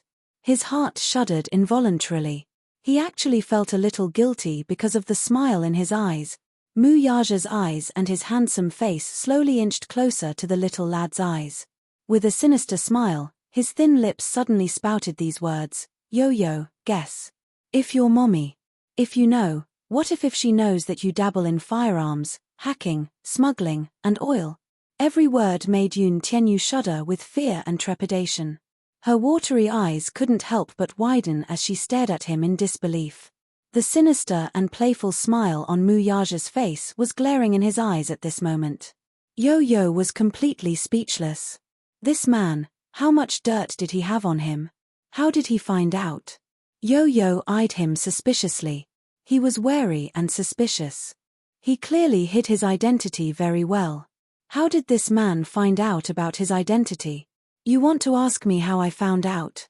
Mu Yaja seemed to have seen through his thoughts. Yun Tianyu pursed his lips tightly and did not say a word. Mu Yaja reached out and pinched his chubby cheeks with interest. Then, with a deep smile, he deliberately provoked him. I'm not telling you. Yun Tianyu ground his teeth. Chapter 663. What a pervert. Yun Tianyu was infuriated by his repulsive look, but he could do nothing about it. Mu Yaja rubbed his chin and asked curiously, When did you start playing with firearms? Is there a need for me to tell you? It should be last May when you officially joined Hurricane Group, right? Mu Yaja blinked. Yun Tianyu was stunned again. This man was truly a pervert. He clearly knew everything, yet he still asked him. I just want to see if you're honest with Daddy. Mu Yaja saw through his thoughts again and explained. Yun Tianyo's face was stiff and distorted. Did he have the ability to read minds or what? Could he tell what he was thinking with just one look? Yun Tianyu stared at his eyes suspiciously, trying to find some strange secret on his face. Mu Yaja lazily said, "Stop looking, I don't know how to read minds." Yo-Yo's lips twitched. F***CK. No, I can't get angry, and I can't swear. If mommy comes in and sees me freaking out, I'll be done for. Be a gentleman. Be elegant. Be a gentleman. Be elegant. Yo-Yo repeatedly reminded himself. Finally, he calmed down and smiled elegantly. Mu Yaja, you know a lot. Yes. I also know that you're the head of East Asia's firearms market. Yun Tianyu involuntarily took a step back to maintain a safe distance from him. He originally thought that Mu Yaja did not know his identity. Only now did he realize that he had underestimated this man. Black-bellied, the ultimate black-bellied. Poor Yo-Yo. If this man was really as simple as he thought, then who did he inherit his black-bellied genes from? His son was not simple, so his father was naturally not a simple character, either. Mu Yaja saw his guarded expression and smiled. I also know that you're the designer of Hurricane Group's arsenal. Lerji Holdings' machine research technology can be used to manufacture missiles. Yun Tianyu could no longer hold it in. Where did you find out about this? Yes, I've been to your study room. Mu Yaja smiled evilly. There are a lot of design drawings on your computer. In addition, there's also the research technology for quantum computers. Yun Tianyu's face drained of color. You've cracked my computer. Yes, Mu Yaja gave a concise answer. That day, before flying to England and before Yun Shusha returned home, he browsed through Yun Tianyu's study room. There were many design drawings hidden under the desk. Initially, he had thought that these drawings were for Lerji Holdings machines and technologies. However, upon closer inspection, he was shocked to discover that these technologies could also be used in the field of missiles. Turning on the computer, he broke through the 3 layers of defense that Little Munchkin had set up. However, he couldn't break through the 4th layer no matter what he tried. He guessed that this system probably had 9 layers of protection, but with his ability, he could only break through 3 layers at most. But there was one thing he wouldn't say out loud.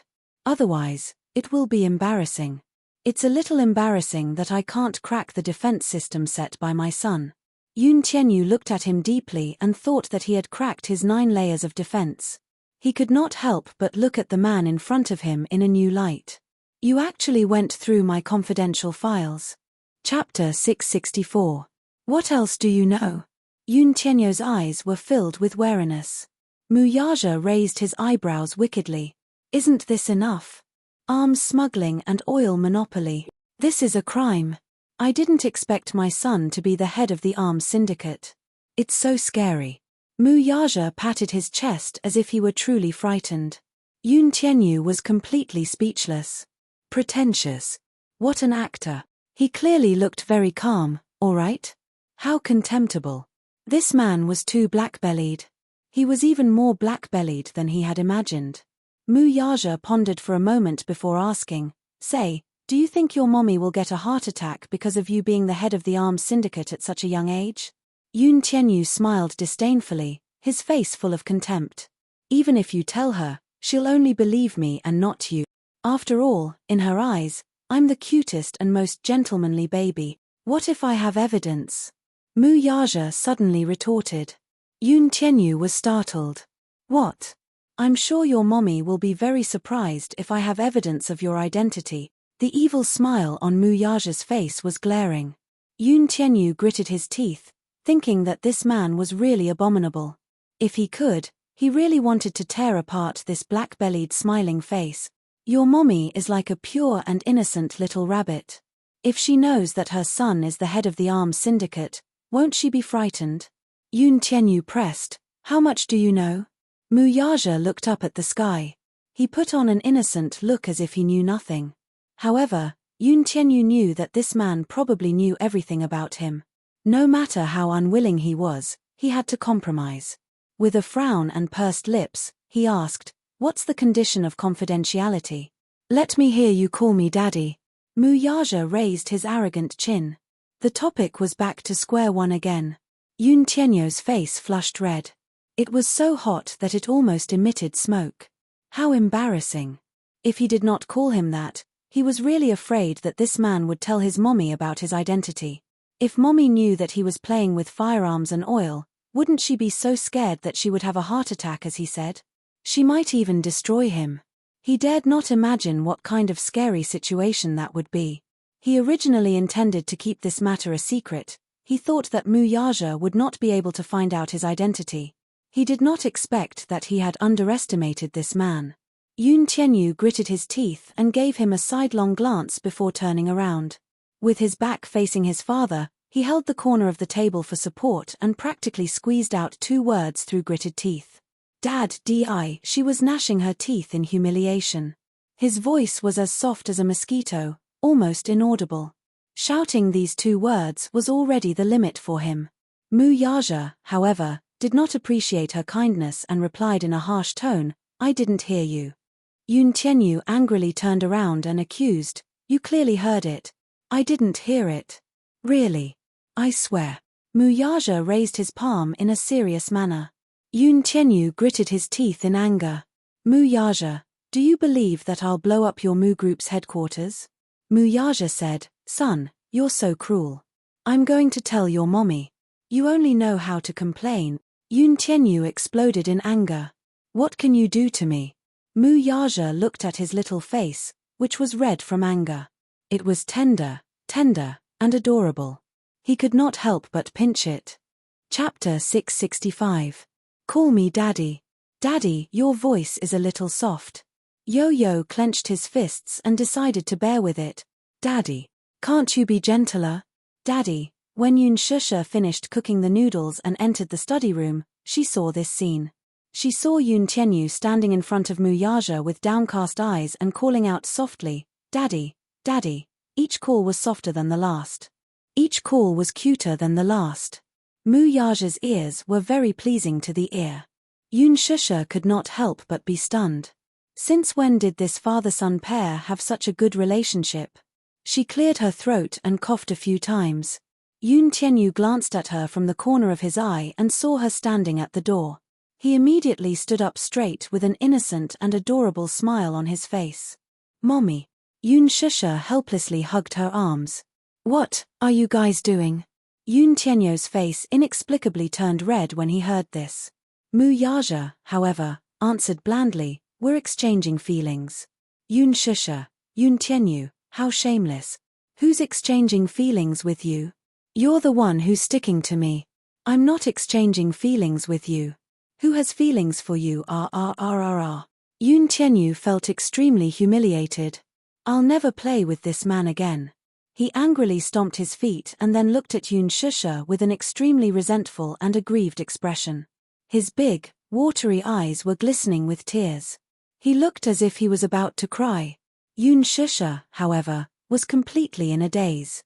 She did not understand that this child, who had always rejected Mu Yaja, was now calling him daddy with each call sweeter than the last. "Did I see a ghost?" Or, Yun Shusha suddenly glared suspiciously at Mu Yaja. "Did you bully my baby?" Her eyes were as sharp as a gun. Mu Yaja immediately raised his hands innocently and stood up. He pursed his lips and explained, "I'm innocent. I didn't do anything." Both father and son looked at him pitifully and innocently. Yun Shusha was stunned. He actually had a misconception. The father and son in front of him looked more innocent than the other. They were like 2 dogs wagging their tails and begging for mercy.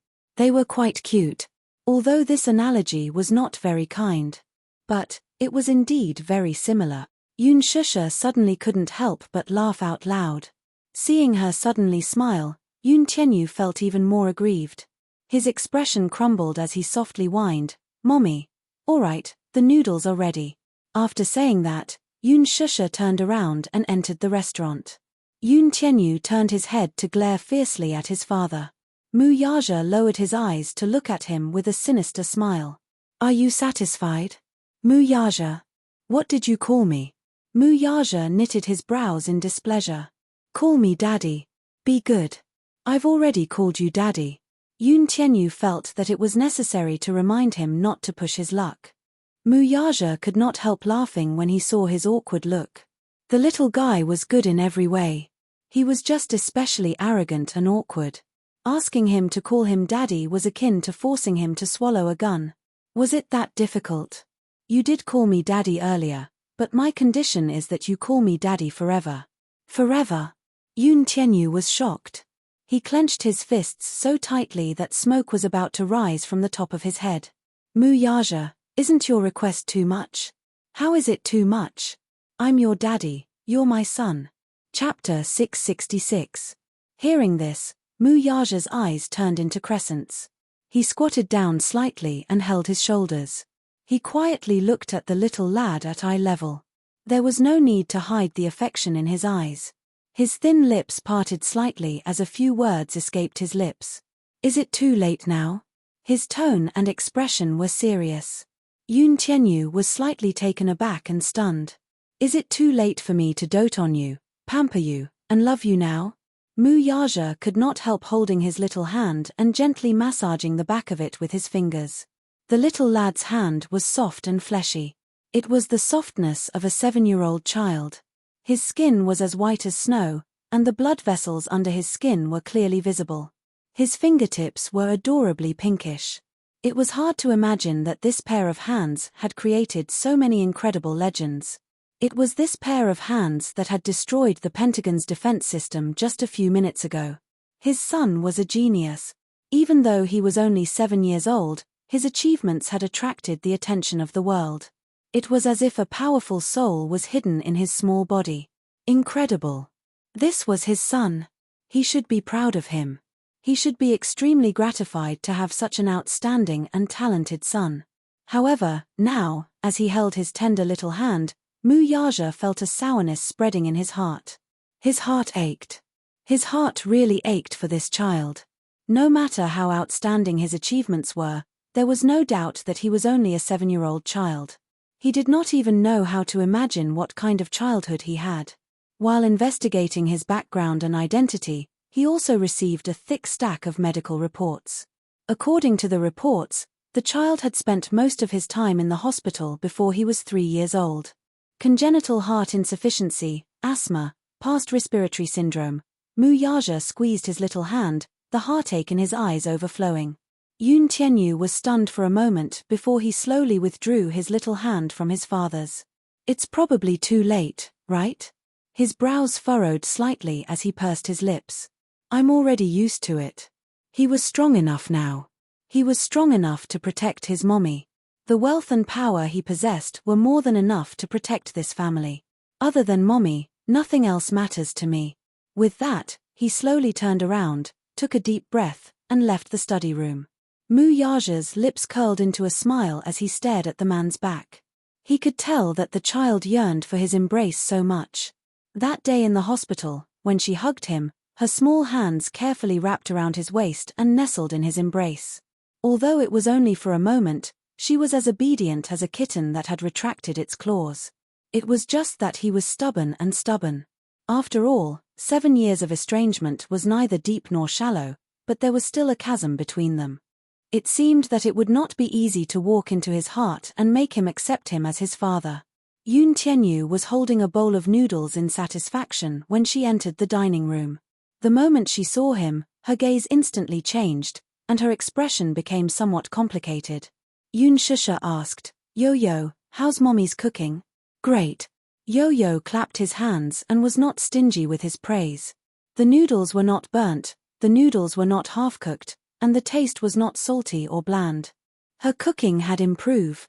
Chapter 667. As long as he did not get food poisoning after eating it, he would like anything his mommy made personally. He would not reject anything. Yoon Shusha also prepared Mu Yaja's portion. The man sat at the table and took a bite, too. His brows furrowed.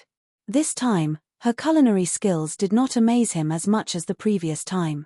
Moreover, there was a little too much salt, so his throat was a little sore. It was not up to standard. What he did not know was that the noodles Yoon Shusha made the last time he tasted it was the best she had ever made. Yoon Shusha noticed his frown and asked anxiously, What's wrong? It doesn't taste good. Muyaja put down his chopsticks and opened his mouth. Just as he was about to give his review, he was acutely aware of a warning gaze on him. He followed his line of sight and saw Yun Tianyu clenching his chopsticks tightly. His piercing gaze seemed to be warning him that he would only accept 5-star reviews and not negative ones. If you can do it, then do it. If you can't, then don't talk nonsense. It was as if he were to give a negative review of this bowl of noodles, the little lad would blow up the Mu Group's headquarters in a fit of rage the next second. He was simply a mommy protector. Under Yun Tianyu's icy gaze, Muyaja cleared his throat and praised against his will, "Yes, it tastes good." Only then was Yun Tianyu satisfied. Yun Shusha raised her brow in surprise. "Really? It's really delicious." Yun Tianyu said, "My mommy is a 5-star chef." Muyaja's lips twitched. This flattery was not exaggerated at all. If such a standard was a 5-star chef standard, then all the hotels under the Mu Group should close down. Seeing his strange expression, Yun Tianyu's icy gaze pierced him like a ray. It was as if he was asking, "Why? Are you not convinced?" Convinced? Muyaja hardened his heart, gritted his teeth, and forced himself to finish the noodles. Yun Tianyu, on the other hand, was quietly lowering his eyelashes. Be it his posture or his movements, they were incomparably elegant. He was a living example of an aristocratic little gentleman. It was as if he were not eating a bowl of home-cooked noodles but was in a high-class Western restaurant. He had a natural aristocratic temperament. Just a bowl of noodles was enough to show that he was an aristocrat. He was not an ordinary person. When Yun Shusha saw that Muyaja had finished all the noodles, she was delighted. "Doesn't it taste great?" "Very good." Muyaja praised against his will. As he spoke, he took the handkerchief and carefully wiped the corners of his lips. "In our family, Yo-Yo's cooking is the best. If there's a chance next time, you should try it." Yo-Yo immediately said cutely, "Yo-Yo only cooks for mommy." With that, he gave Muyaja a disdainful look. It was as if to say, "Give up. He only cooks for mommy and won't cook for you." This lad, he was too biased. Muyaja's eyes expressed his protest. Yun Tianyu's eyes expressed his protest. He refused to admit, accept, or carry it out. His protest was invalid. The two of them, one eyebrow and one eye, faced each other in the air. They did not speak and only communicated with their eyes. Yun Shusha watched them exchange flirtatious glances and was a little confused. However, she couldn't understand why the two of them were exchanging glances with each other. This was probably a special tacit understanding between father and son. After this incident, Yun Tianyu realized with regret that he seemed to have suffered a huge loss. He was actually led by the nose by this man. Chapter 668. Minute Yu walked up to him nervously and reported, "Chairman Mu, the company's internal network seems to have been attacked by a hacker. It's paralyzed." Paralyzed? Muyaja raised his eyebrows and asked suspiciously, "How could the internal network be paralyzed? Did the technical department deal with it?" "This hacker seems to be very powerful." The technical department is currently racking their brains trying to figure out how to fix the loophole." "Loophole?" He walked into the office and turned on his computer. His computer was the mainframe that connected to the company's network. Even if the hacker was very powerful, this computer should not have fallen. However, in the next second, he was slapped in the face by reality. On the screen, a program window suddenly popped up and an explosive dance song suddenly rang throughout the office. Uptown Funk. On the screen, along with the music, countless chicks were twisting their butts and dancing on the screen. A few words slowly floated above their heads. "Idiot. Idiot. Idiot." Then, there was a mocking voice.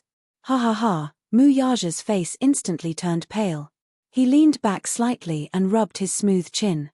There was no need to think about who was the mastermind behind all this. On the screen, a few chicks with arrogant expressions were still waving their handkerchiefs and dancing. "Idiot. Idiot. Idiot."